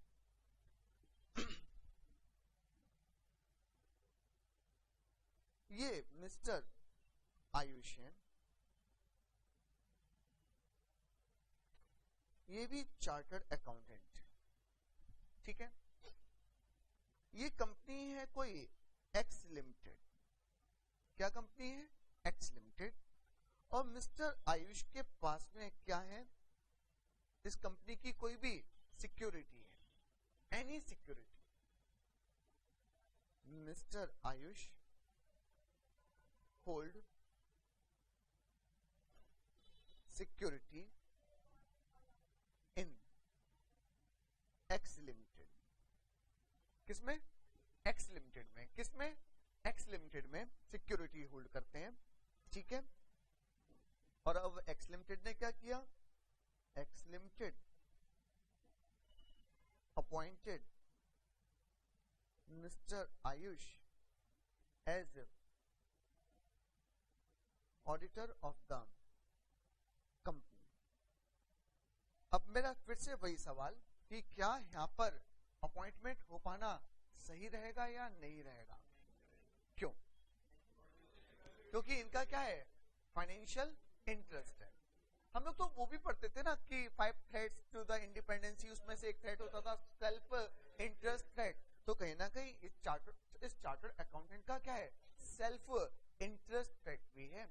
सेल्फ इंटरेस्ट है इसका इस कंपनी में, और हो सकता है कि अपने इंटरेस्ट को बचाने के लिए किसी फ्रॉड या एरर को डिस्क्लोज ना करे, क्योंकि उसको पता है कि अगर मैं किसी भी गलती को डिस्क्लोज करूंगा तो हो सकता है क्या उसका इंपैक्ट इस कंपनी की फाइनेंशियल पोजीशन पे पड़ेगा, और फाइनेंशियल पोजीशन गिरने का मतलब है मेरे भी शेयर की वैल्यू का गिरना। और मैंने आपको बताया था कि बेटा अगर इंडिपेंडेंसी के लिए थ्रेट्स भी हैं तो उस थ्रेट्स को रोकने के लिए भी हम लोगों ने काम किए। तो आप देखो ना कि यहाँ पर कहीं ना कहीं हम लोगों ने उस थ्रेट्स को रोकने के लिए क्या किया? आपको ऑडिटर ही नहीं बनने दिया कि अगर आपका अपना किसी भी तरीके का इंटरेस्ट है तो आप ऑडिटर नहीं बन सकते। और अगर आपके पास में कंपनी के कोई भी, मैंने अभी आधी बात बोली है, केवल अगर आपके पास कंपनी के कोई भी सिक्योरिटीज है, एनी सिक्योरिटीज, तो आपको ऑडिटर बनने के लिए डिस्क्वालीफाई कर दिया जाएगा। कोई वैल्यू नहीं है यहाँ पर, कोई भी वैल्यू नहीं है यहाँ पर, केवल क्या लिखा है? Any security. तो एनी मतलब any of what amount? Not specified. तो बेटा किसी भी अमाउंट की अगर आप सिक्योरिटी रख रहे हो तो आप उस कंपनी में अब ऑडिटर अपॉइंट नहीं हो सकते। कोई दिक्कत? कोई दिक्कत? सवाल अगर आप लोगों से फिर से यहां पर पूछा जाए कि इज अपॉइंटमेंट वैलिड, तो आप लोग क्या बोलोगे? ना सर, ना। और रीजन क्या रहेगा? तो हम लोग रीजन लिखना शुरू करते हैं कि आखिर डिस्क्वालिफिकेशन कैसे अट्रैक्ट होगी, कैसे अट्रैक्ट नहीं होगी। तो लिखना शुरू करेंगे,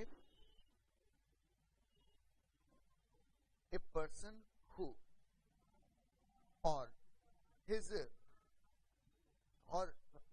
ना लिखे और पार्टनर, ए पर्सन और पार्टनर, चाहे पर्सन फिर चाहे पार्टनर। पहले 3 डिस्क्वालिफिकेशन में हमने पर्सन को अलग से लिखा है, पार्टनर को अलग से लिखा है और रिलेटिव को अलग से लिखा है। पर इस डिस्क्वालिफिकेशन के केस में मैंने पर्सन और जो पार्टनर है दोनों को इकट्ठा एक साथ ले लिया है। रिलेटिव की बात जस्ट इसके अगले पॉइंट में मैं आप लोगों से करूंगा। तो ए पर्सन और partner is holding any security in the company or its subsidiary or of its holding or of its associate or a subsidiary of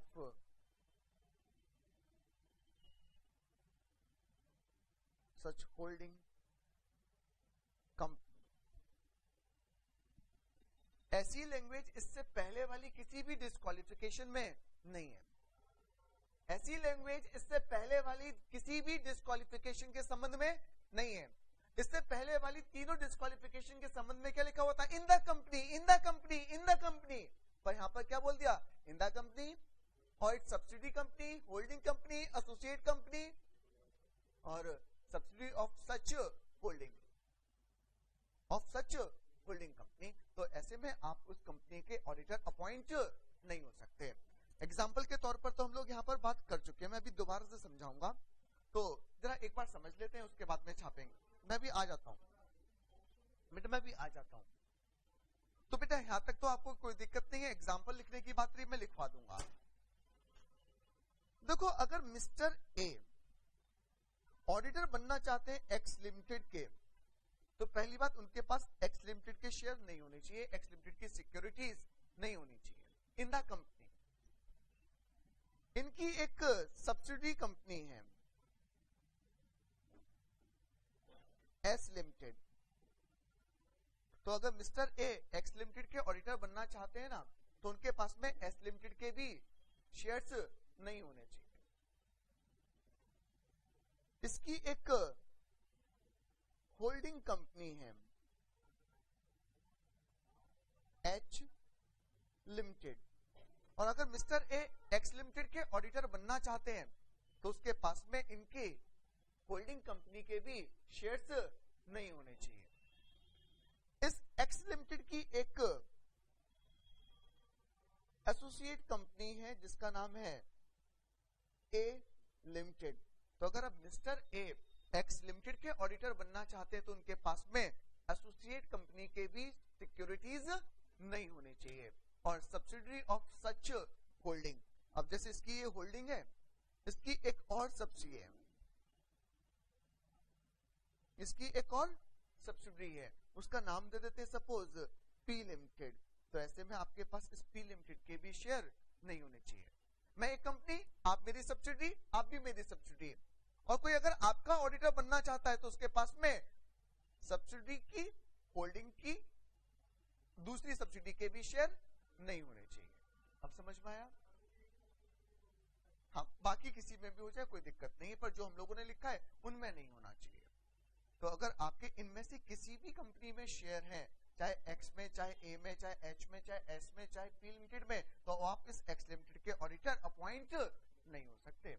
और एनी सिक्योरिटी मतलब even single security irrespective of monetary value, कोई monetary value का यहाँ पर inclusion नहीं किया गया है, तो आपको मॉनेटरी वैल्यू कंसीडर नहीं करनी। चाहे 800 रुपए लिखी हो, 800, चाहे 8000, चाहे 80,000, कोई फर्क नहीं पड़ता। You can't be appointed as an auditor if you hold, you मतलब पर्सन और partner of the firm hold any security in such company जो भी आपको मेंशन की गई है। कोई दिक्कत? कोई दिक्कत? कोई दिक्कत? ऐसी लैंग्वेज एम्प्लॉयमेंट के केस में नहीं थी। उसका मतलब एम्प्लॉयमेंट के केस में हमें केवल कब डिस्क्वालीफाई किया जा रहा है? जब हम लोगों का सेम कंपनी में एम्प्लॉयमेंट होगा, केवल तभी। उसके अलावा अगर होल्डिंग, सब्सिडी, एसोसिएट किसी में भी हम एम्प्लॉयमेंट में तो हम लोग डिस्क्वालीफाई नहीं। Are you getting? अगर बेटा वहां पर भी डिस्क्वालीफाई करना होता तो सेम लैंग्वेज को वहां पर भी लेकर जाता ना लॉ मेकर। और वहां पर जो लिखा हुआ है, लॉ की सबसे बड़ी अच्छी बात क्या है? जो लिखा है केवल मीनिंग उतना ही है।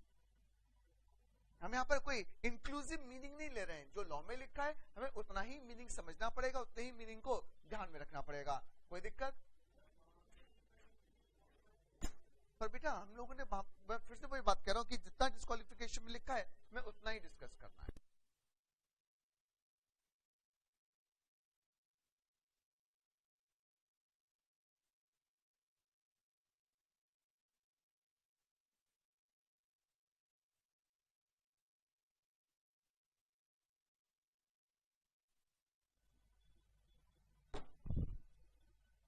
लिखना शुरू करेंगे आप लोग इस एग्जाम्पल को, अगर नहीं लिखा है तो।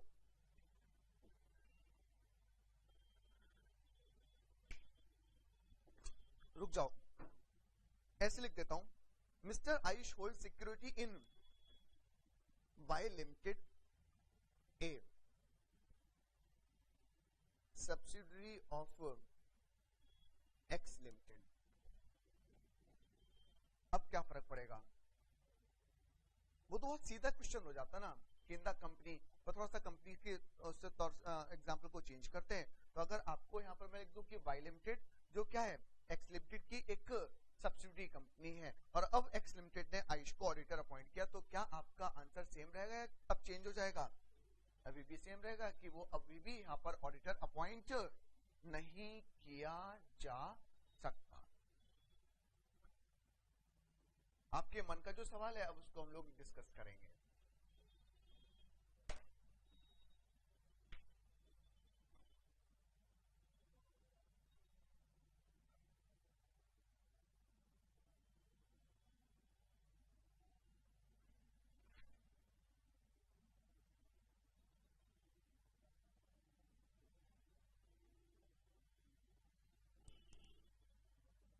आगे करें बात, लिख लिया?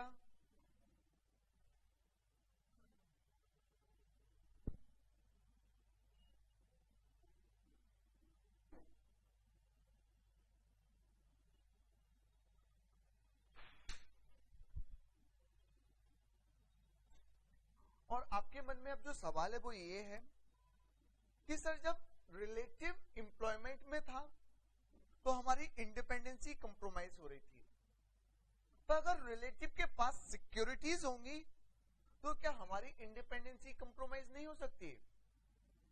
हो सकती है। तो ऐसे में कि अगर रिलेटिव अगर हमारे सिक्योरिटीज को होल्ड करता है तो क्या डिस्क्वालिफिकेशन होगी या नहीं होगी? तो यहाँ डिस्क्वालिफिकेशन तो है, पर उस डिस्क्वालिफिकेशन के लिए इन्होंने कुछ यहाँ पर लिमिट रखी हुई है और उस लिमिट को हम लोगों को ध्यान में देना है। और लिमिट किसकी है किसकी नहीं है तो जरा ध्यान से देखेंगे, और फिर से शब्दों का खेल है जिस पर आपको ध्यान देना है।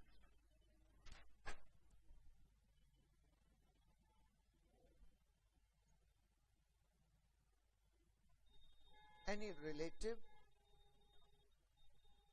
of the person, any relative of the person holding security in the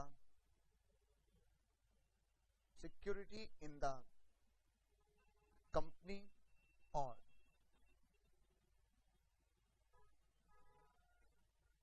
subsidiary company or its holding company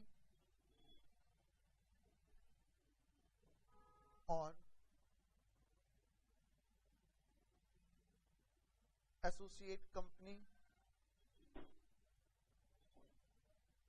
or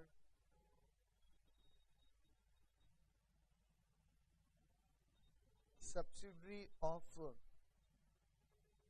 such holding company amount exceeding face value rupees 1 lakh, amount exceeding face value 1 lakh। अगर law की बात करें तो law में 4 और 5th point दोनों मिलाकर लिखा हुआ है। अगर लॉ की बात करें तो लॉ में 4 और 5th पॉइंट मिलाकर लिखा हुआ है, पर अगर मैं मिलाकर लिखवाता हूं ना तो बच्चों को कई बार है ना कंफ्यूजन हो जाता है कि पता नहीं यार ये लिमिट आप किसके लिए बात कर रहे हो किसके लिए बात नहीं कर रहे हो। तो बेटा मैंने पर्सन और पार्टनर अलग से लिखवा दिया और रिलेटिव की बात मैं अलग से कर रहा हूं। और रिलेटिव के लिए क्या बोला उन्होंने कि अगर रिलेटिव के पास अगर आपके रिलेटिव के पास में भी सिक्योरिटीज हैं तो भी आप डिस्क्वालीफाई कर दिए जाओगे, पर वहां पर हम लोग कंसीडर करेंगे किसको? Face value 1 lakh. पहली बात ध्यान में रखने वाली है कि यहां पर वर्ड फेस वैल्यू लिखा हुआ है ना कि मार्केट वैल्यू। जैसे अगर मैं बात करूं कि कई बार देखा जाता है कि शेयर की जो फेस वैल्यू होती है पार वैल्यू होती है वो 10 रुपीज, पर जब वो शेयर मार्केट में ट्रेड करता है तो वो मार्केट में 1000 रुपए 1200 रुपए 3000 रुपए इस तरीके से ट्रेड करता है। मतलब शेयर की फेस वैल्यू और मार्केट वैल्यू क्या हो सकती है? अलग अलग हो सकती है। तो आपको कंसीडर किसको करना है? फेस वैल्यू को। मैं बोलूं कि market value amount 5 lakh of which face value is ₹80,000। एक रिलेटिव के पास में 5 लाख रुपए मार्केट वैल्यू की शेयर थी जिसकी फेस वैल्यू 80,000 रुपीज है। बताओ क्या ऐसे में डिस्क्वालिफिकेशन अट्रैक्ट करेगी? बिल्कुल भी नहीं, क्योंकि यहां पर जो लिमिट है वो किसको लेकर है? फेस वैल्यू को लेकर है, मार्केट वैल्यू को लेकर नहीं है। और ये नियम जो है वो हर तरीके की कंपनी पर एप्लीकेबल है, फिर चाहे वो कंपनी आपके शेयर रखती हो या शेयर्स ना रखती हो। जैसे आप लोग जानते हो ना कि कंपनियां लिमिटेड बाई गारंटी भी होती हैं, तो ऐसे में लिमिटेड बाई गारंटी अगर कंपनी है तो उसके पास में शेयर्स नहीं होंगे तो कोई बात नहीं, अदर सिक्योरिटीज तो हो सकती है। तो बेटा हम लोग बात कर रहे हैं, ये चाहे नियम जो है वो आपके कंपनी लिमिटेड बाई गारंटी हो या शेयर्स हो, दोनों पर क्या होगा? ये नियम एप्लीकेबल रहेगा। और ध्यान रखना केवल किस पर? फेस वैल्यू पर। एग्जैक्ट अगर 1 लाख हुआ तो डिस्क्वालीफाई होगा क्या? नहीं। क्या लिखा हुआ है? एक्सीडिंग। 1 लाख रुपए की लिमिट केवल रिलेटिव के केस में है, पर्सन और पार्टनर के केस में नहीं है। वहां पर केवल क्या लिखा हुआ है? Any security. वहां पर कोई मॉनेटरी लिमिट नहीं है। मॉनेटरी लिमिट केवल किसके केस में है? रिलेटिव के केस में। और मॉनेटरी वैल्यू में भी कंसीडर कितनी वैल्यू को करना है? 1 लाख। 1 लाख भी क्या फेस वैल्यू या मार्केट वैल्यू? Face value. तो लिखेंगे एक नोट यहां पर,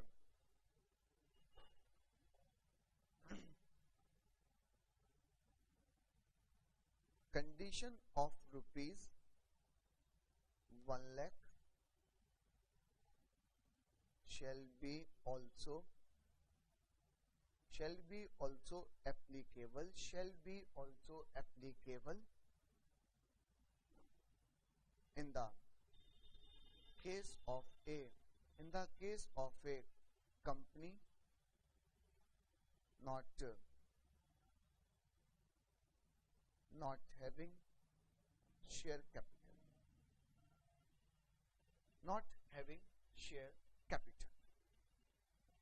कोई दिक्कत यहां तक?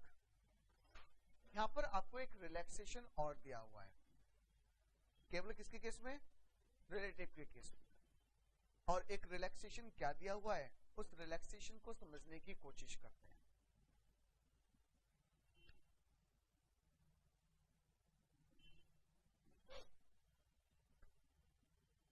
ये एक डेट ले लेते हैं, सपोज 1/5/2018। 1/5/2018 इस डेट को रिलेटिव ऑफ मिस्टर ए कौन है? Chartered accountant. Relative of mister A hold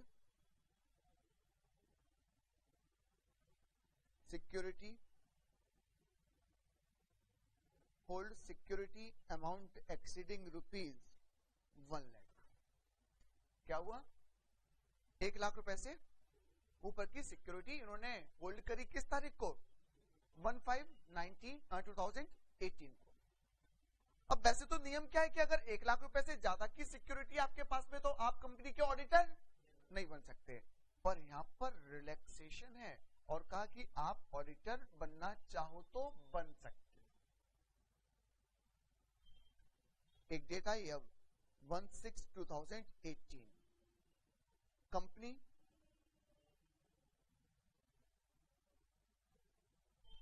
wants to appoint Mr. A as auditor. तो यहां पर उन्होंने कहा कि आप ऑडिटर बनना चाहो तो बन सकते हो, बस एक कंडीशन है। और कंडीशन क्या है? कि जिस दिन आपकी सिक्योरिटी 1 लाख रुपए से ऊपर हुई थी, मतलब कब से? 1/5 से, इससे विदिन 60 डेज। विदिन 60 डेज कब से? डेट ऑफ अपॉइंटमेंट से नहीं, बल्कि 60 डेज कब से? जिस दिन आपकी सिक्योरिटी 1 लाख को क्रॉस की थी, इससे 60 दिन के अंदर आप होल्डिंग को क्या कर दो? होल्डिंग विदिन थ्रेशोल्ड लिमिट कर दो, तो आप कंटिन्यू कर सकते हो ऑडिटर को। अदरवाइज अगर आपने 60 दिन के अंदर सिक्योरिटी को 1 लाख रुपए से कम नहीं किया तो फिर आप क्या हो जाओगे, फिर डिस्क्वालीफाई हो जाओगे। तो ऐसे में एक रिलैक्सेशन दिया हुआ है कि अगर भले ही आज के टाइम में, करंट टाइम पे, अपॉइंटमेंट के टाइम पर भले ही वैल्यू 1 लाख रुपए से ज्यादा की है तो भी आप ऑडिटर को अपॉइंट करना चाहो तो कर सकते हो, बट कंडीशन है कि 60 दिन के अंदर डेट ऑफ होल्डिंग से आप लोग उसको फिर से 1 लाख रुपए तक लेकर आएंगे। इसका मतलब अगर ऑलरेडी 60 दिन एक्सीड हो चुके हैं तो 60 दिन भी खत्म हो चुके हैं तो अब हम ऑडिटर अपॉइंट नहीं कर सकते। अगर मैं यहां पर बात करूं कि ये तारीख 1/6 ना होकर 1/8 होती तो क्या मैं इसको अपॉइंट कर सकता था? फिर तो मैं अपॉइंट ही नहीं कर सकता था। क्यों? क्योंकि 60 डेज तो ऑलरेडी क्या हो चुके हैं, लैप्स हो चुके हैं। अगर मैं अपॉइंट कर भी लूंगा तो क्या 60 दिन का समय मिल पाएगा कम करने के लिए? नहीं। तो एक तरीके से जिस दिन आपकी सिक्योरिटी एक्सीड हो रही है 1 लाख रुपए से, उसके 60 दिन के अंदर आप लोग ऑडिटर को अपॉइंट करना चाहो तो कर सकते हो। बस 60 दिन में आप अपनी होल्डिंग को थ्रेशोल्ड लिमिट के अंतर्गत ले आइए। ले आए तो आपका ऑडिटर का अपॉइंटमेंट कंटिन्यू रहेगा। नहीं ला पाए तो ऑफिस क्या हो जाएगा, वैकेंट हो जाएगा। आपकी जगह पर हम लोग क्या करेंगे, किसी और को ऑडिटर अपॉइंट करेंगे। तो यहाँ पर एक रिलैक्सेशन बोल सकते हैं कि रिलैक्सेशन है रिगार्डिंग अपॉइंटमेंट, कि 60 दिन के अंदर अगर सिक्योरिटी को थ्रेशोल्ड लिमिट के अंतर्गत ले आया जाएगा तो ऐसे में ऑडिटर का अपॉइंटमेंट आप लोग कर सकते हो। दूसरा, हम इस तरीके से भी बात कर सकते हैं कि अगर सिक्योरिटी 1 लाख रुपए से एक्सीड हुए, आपके 60 डेज बीत चुके हैं, तो अब आप उस कंपनी में ऑडिटर का अपॉइंटमेंट नहीं कर सकते। 60 दिन है तो आप लोग कर सकते हो। नहीं आई बात समझ में? आ गई? पक्का? तो बेटा इस बात को भी, जो हम लोगों ने ये बात है ना समझिए, इसको भी हम लोग लिख देते हैं और लिखना शुरू करेंगे।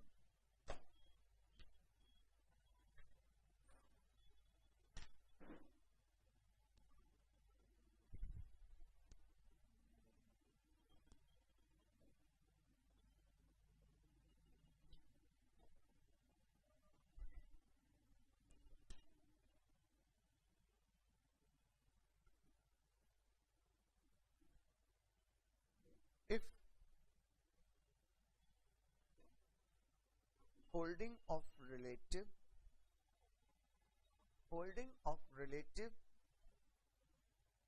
exceeds ₹1 lakh, सीधे नोट लिख लो। हाँ, क्योंकि हम लोग नोट लिख चुके तो नोट नंबर 2 लिख लो। If holding of relative exceeds ₹1 lakh, then auditor shall be allowed a time limit of 60 days from the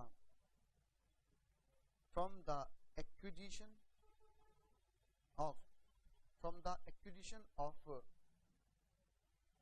securities. If holding of relative exceed ₹1 lakh, अगर रिलेटिव की होल्डिंग 1 लाख रुपीज से cross कर जाती है, exceed हो जाती है, तो ऑडिटर को अलाउ किया जाएगा एक टाइम और कितना, 60 डेज का। और 60 डेज कब से? From the date of acquisition of securities to bring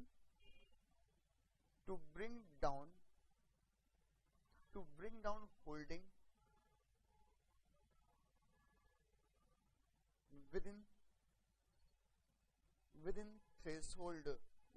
within threshold limit। अगर आपकी होल्डिंग रिलेटिव की एक्सीड कर जाती है 1 लाख रुपए से, तो ऐसे केस में ऑडिटर को अलाउ किया जाएगा 60 दिन का समय कि आप अपने होल्डिंग को थ्रेशोल्ड लिमिट के अंदर ले आइए, तो आप ऑडिटर अपॉइंट हो सकते हैं। अदरवाइज आप ऑडिटर अपॉइंट नहीं हो सकते। तो बेटा जो मैंने ये 4 और 5th पॉइंट आपको लिखवाया है, ये एज पर लॉ एक ही पॉइंट में लिखा हुआ है, पर आपको समझने में दिक्कत ना हो। वरना बेटा अगर एक ही बात में लिखा था ना, बहुत सारा कॉन्सेप्ट हो जाता, नहीं समझ पाते। तो इसको मैंने इसके 2 पार्ट में, टुकड़ों में लिखवा दिया है। कोई दिक्कत तो नहीं यहाँ तक? पॉइंट नंबर 6 पर आ जाते हैं। आप लोग इंडेप्टेडनेस समझते हो? इंडेप्टेडनेस समझते हो? हाँ, क्या होता है इंडेप्टेडनेस का मतलब?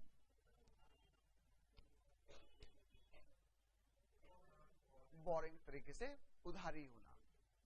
और उन्होंने लिखा कि अगर कोई भी पर्सन या फिर रिलेटिव या फिर पार्टनर ऑफ द फर्म अगर इंडेप्टेड है टू द कंपनी तो भी डिस्क्वालिफिकेशन अट्रैक्ट होगी। और कैसे? तो पूरा लैंग्वेज का लिखा हुआ है, मैं लिखना शुरू करता हूं। ए पर्सन हु और हिज रिलेटिव और पार्टनर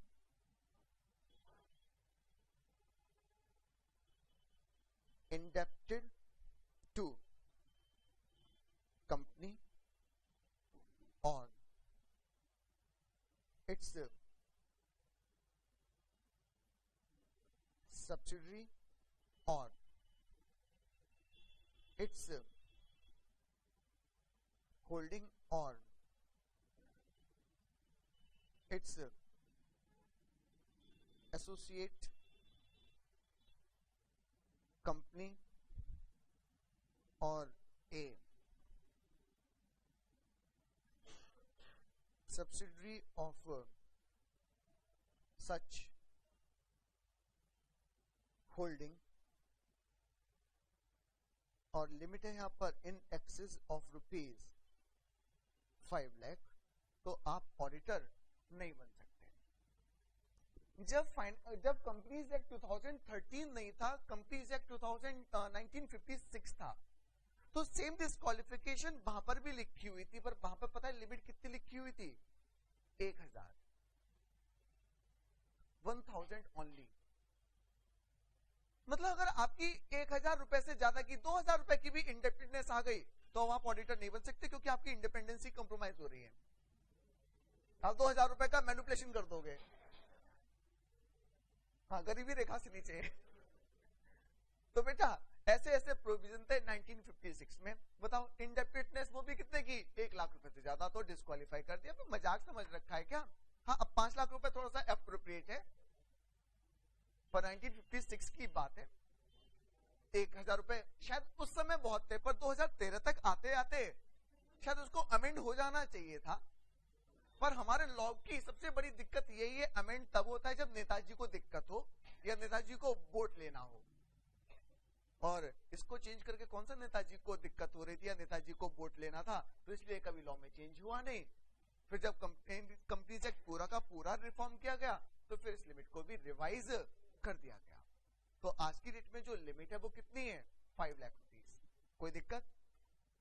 एक एग्जांपल लेते हैं।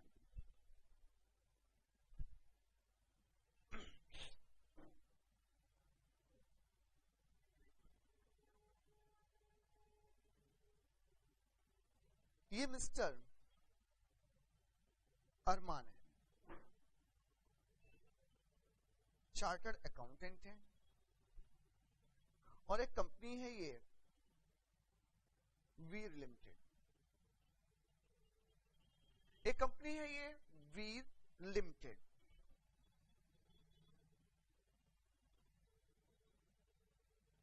Mister Armaan purchased goods worth ₹7 lakh on 3 months credit। Mister Armaan ने सामान परचेज किया वीर लिमिटेड से, कितने का? 7 लाख रुपीस का, और वो भी कैसे? 3 मंथ्स की क्रेडिट पर। वो भी कैसे? 3 मंथ्स की क्रेडिट पर। अब अच्छा, क्रेडिट पर लेने का मतलब क्या हो गया कि अब now mister Arman is indebted to Bir limited, है ना? अब अरमान को बीर को पैसे देने होंगे या नहीं देने होंगे? तो इसका मतलब मिस्टर अरमान क्या है? इंडेप्टेड है to the company. Such credit period is allowed to its all known customer. मतलब वीर लिमिटेड ने मिस्टर अरमान के लिए कोई एक्स्ट्रा फेवर नहीं किया है। वीर लिमिटेड ने अरमान के लिए कोई एक्स्ट्रा फेवर नहीं किया है। ये तो क्रेडिट पीरियड ऐसा है, वो अपने हर एक जो जानकार व्यक्ति आता है उसको वो 3 महीने का पीरियड दे ही देते हैं। इन्होंने ऑडिटर को ही कोई खास ट्रीटमेंट नहीं किया हुआ है।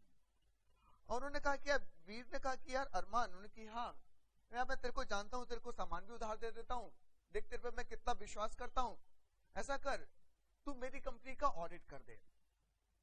तो उसने कहा कि ठीक है, मैं ऑडिट कर देता हूँ। और वीर लिमिटेड ने क्या किया, Veer Limited appointed mister Armaan as auditor of the company, as auditor of the company. और सवाल मेरा फिर से भाई सिंपल सा है कि इज अपॉइंटमेंट वैलिड, क्या आपका अपॉइंटमेंट जो है वो वैलिड रहेगा या नहीं रहेगा? हाँ या ना?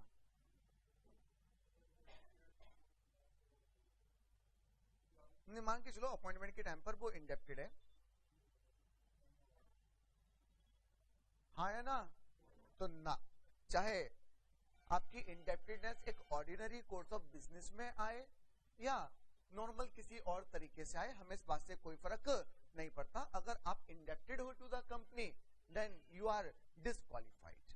भले ही वो इंडेप्टेडनेस आपको एक नॉर्मल कोर्स ऑफ बिजनेस में आई है, हमें इससे कोई फर्क नहीं पड़ता। If person, relative or partner of the firm indebted to the company amount exceeding 5 lakh, then he is disqualified to be appointed as an auditor. कोई दिक्कत? जी बेटा। तो भी नहीं हो पाता, वो दूसरे एक्ट से हम लोगों को डिस्क्वालिफिकेशन अट्रैक्ट हो जाता। ठीक है, यहां तक कोई दिक्कत नहीं। आ जाते हैं डिस्क्वालिफिकेशन नंबर 7 पर। लिख लिया ये? नए सिलेबस वालों को याद आ रहा है ये सब कुछ? अब पता नहीं आ भी रहा होगा नहीं आ रहा होगा, क्योंकि मेरा कराने का तरीका अलग है और आप लोगों ने अपने हो सकता है किसी और तरीके से पढ़ा हो, तो शायद मैच नहीं कर पा रहे होगे, बातें तो हल्की हल्की याद आ रही होंगी। पॉइंट नंबर 7,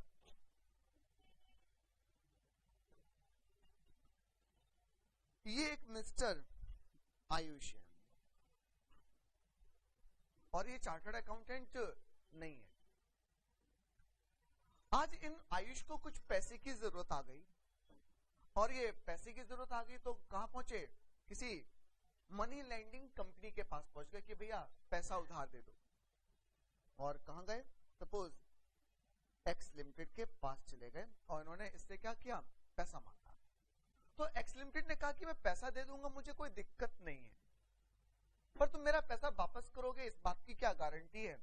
ऐसा करो, मुझे कोई सिक्योरिटी दो। उन्होंने कहा कि साहब सिक्योरिटी तो नहीं है, फटेहाल आदमी है, कंगाल आदमी है, कुछ भी नहीं है, बस पैसे लेकर अपना काम शुरू करना चाहते हैं।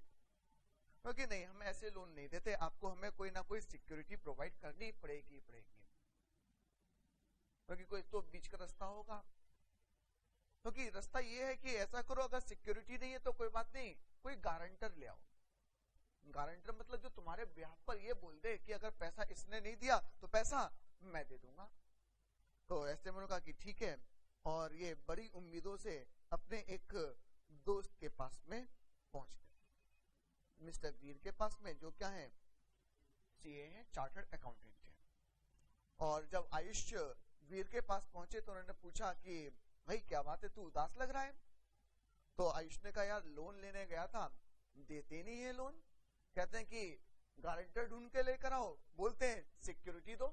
क्या तेरे को तो मेरा हाल पता ही है, कहां मेरे पास सिक्योरिटी है? क्योंकि गारंटर से काम चल जाएगा कि हाँ, ये तो फिर चिंता किस बात की, दोस्ती दोस्त के काम आता है, चल भाई मैं गारंटी दे देता हूं। तो मिस्टर आयुष ने क्या किया?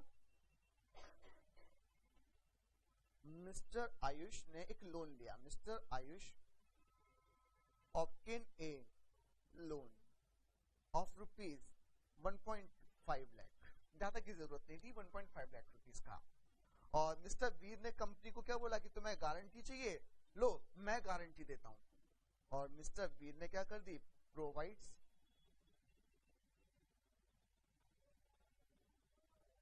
Guarantee oblique security. और किसके रिगार्डिंग? जो लोन किसने लिया? मिस्टर आयुष ने लिया। तो regarding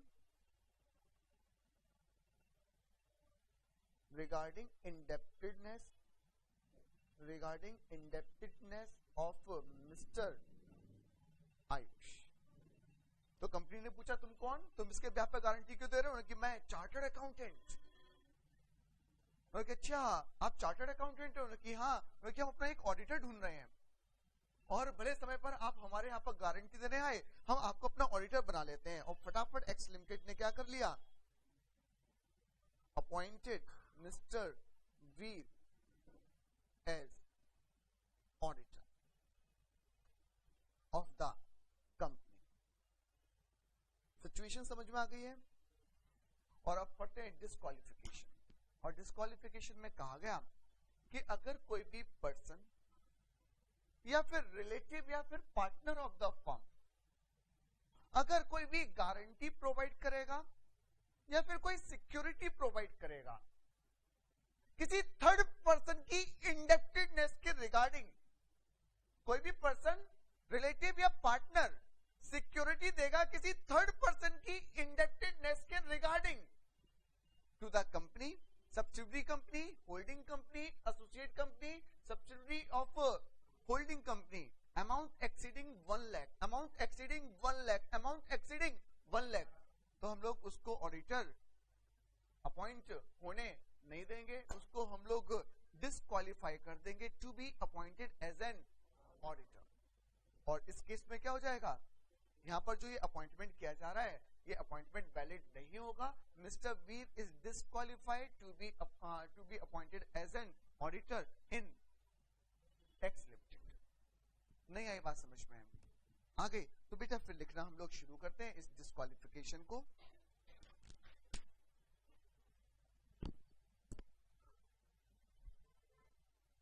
A person who or his relative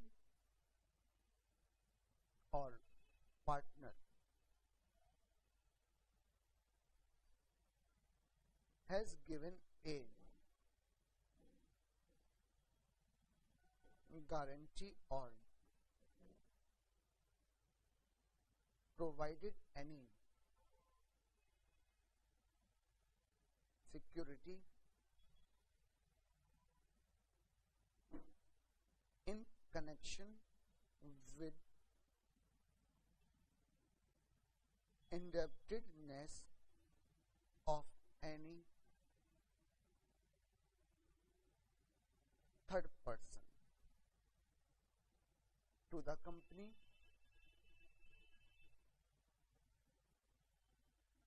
or its subsidiary or its holding company or its associate company or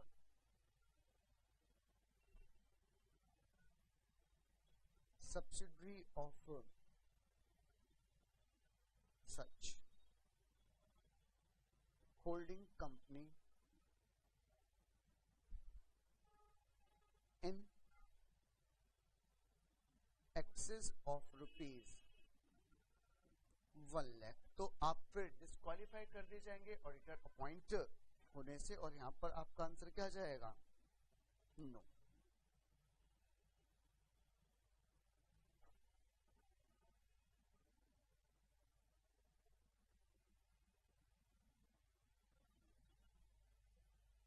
copy करेंगे फटाफट एग्जाम्पल को भी। और 7 डिस्क्वालिफिकेशन मैंने आपको लिखवाई है अभी।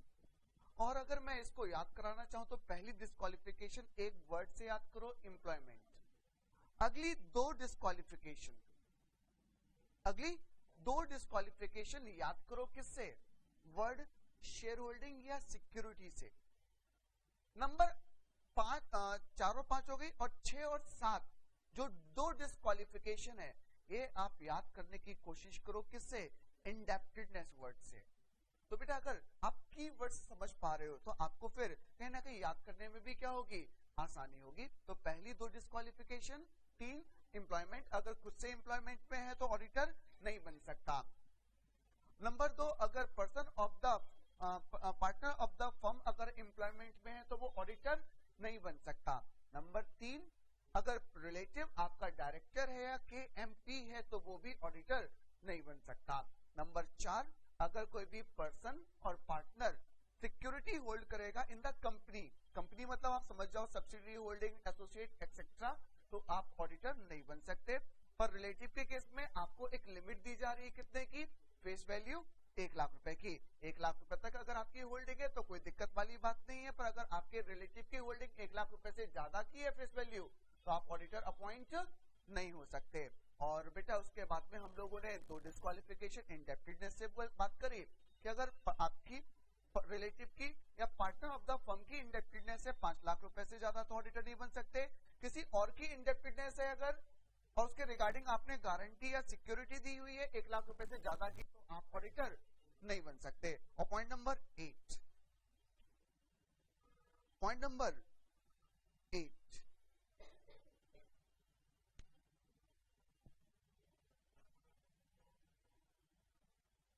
any person or a firm, person मतलब इंडिविजुअल या पार्टनर ऑफ द फर्म, या फिर फर्म मतलब पार्टनरशिप फर्म। ए पर्सन और firm has business relationship with the company or its subsidiary company or its holding company or associate company or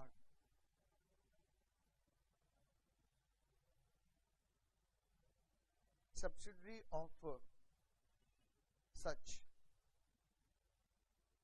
holding company।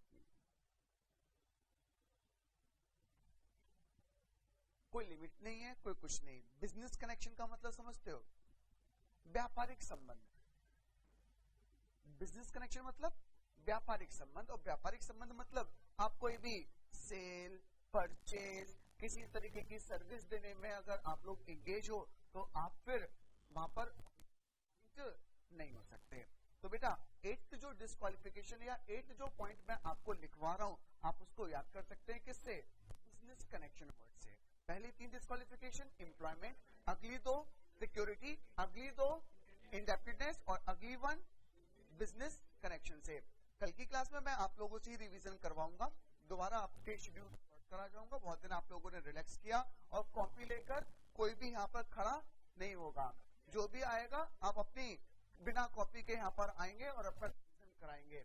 और आज फिर हम लोग इतना ही रखते हैं, बाकी सुन लेना। बाकी मैं आप लोगों से टेस्ट भी लूंगा कल की क्लास में, तो अपना प्रिपरेशन कर आए। मैंने पहले भी आप लोगों को बोला 1 to 6। अरे मैंने बोला हुआ नहीं है, अच्छा 1 to 4 बोला है, चलो 1 to 4 ठीक है। तो मिलते हैं हम लोग कल क्लास में। Till then have a good time, take care, bye bye.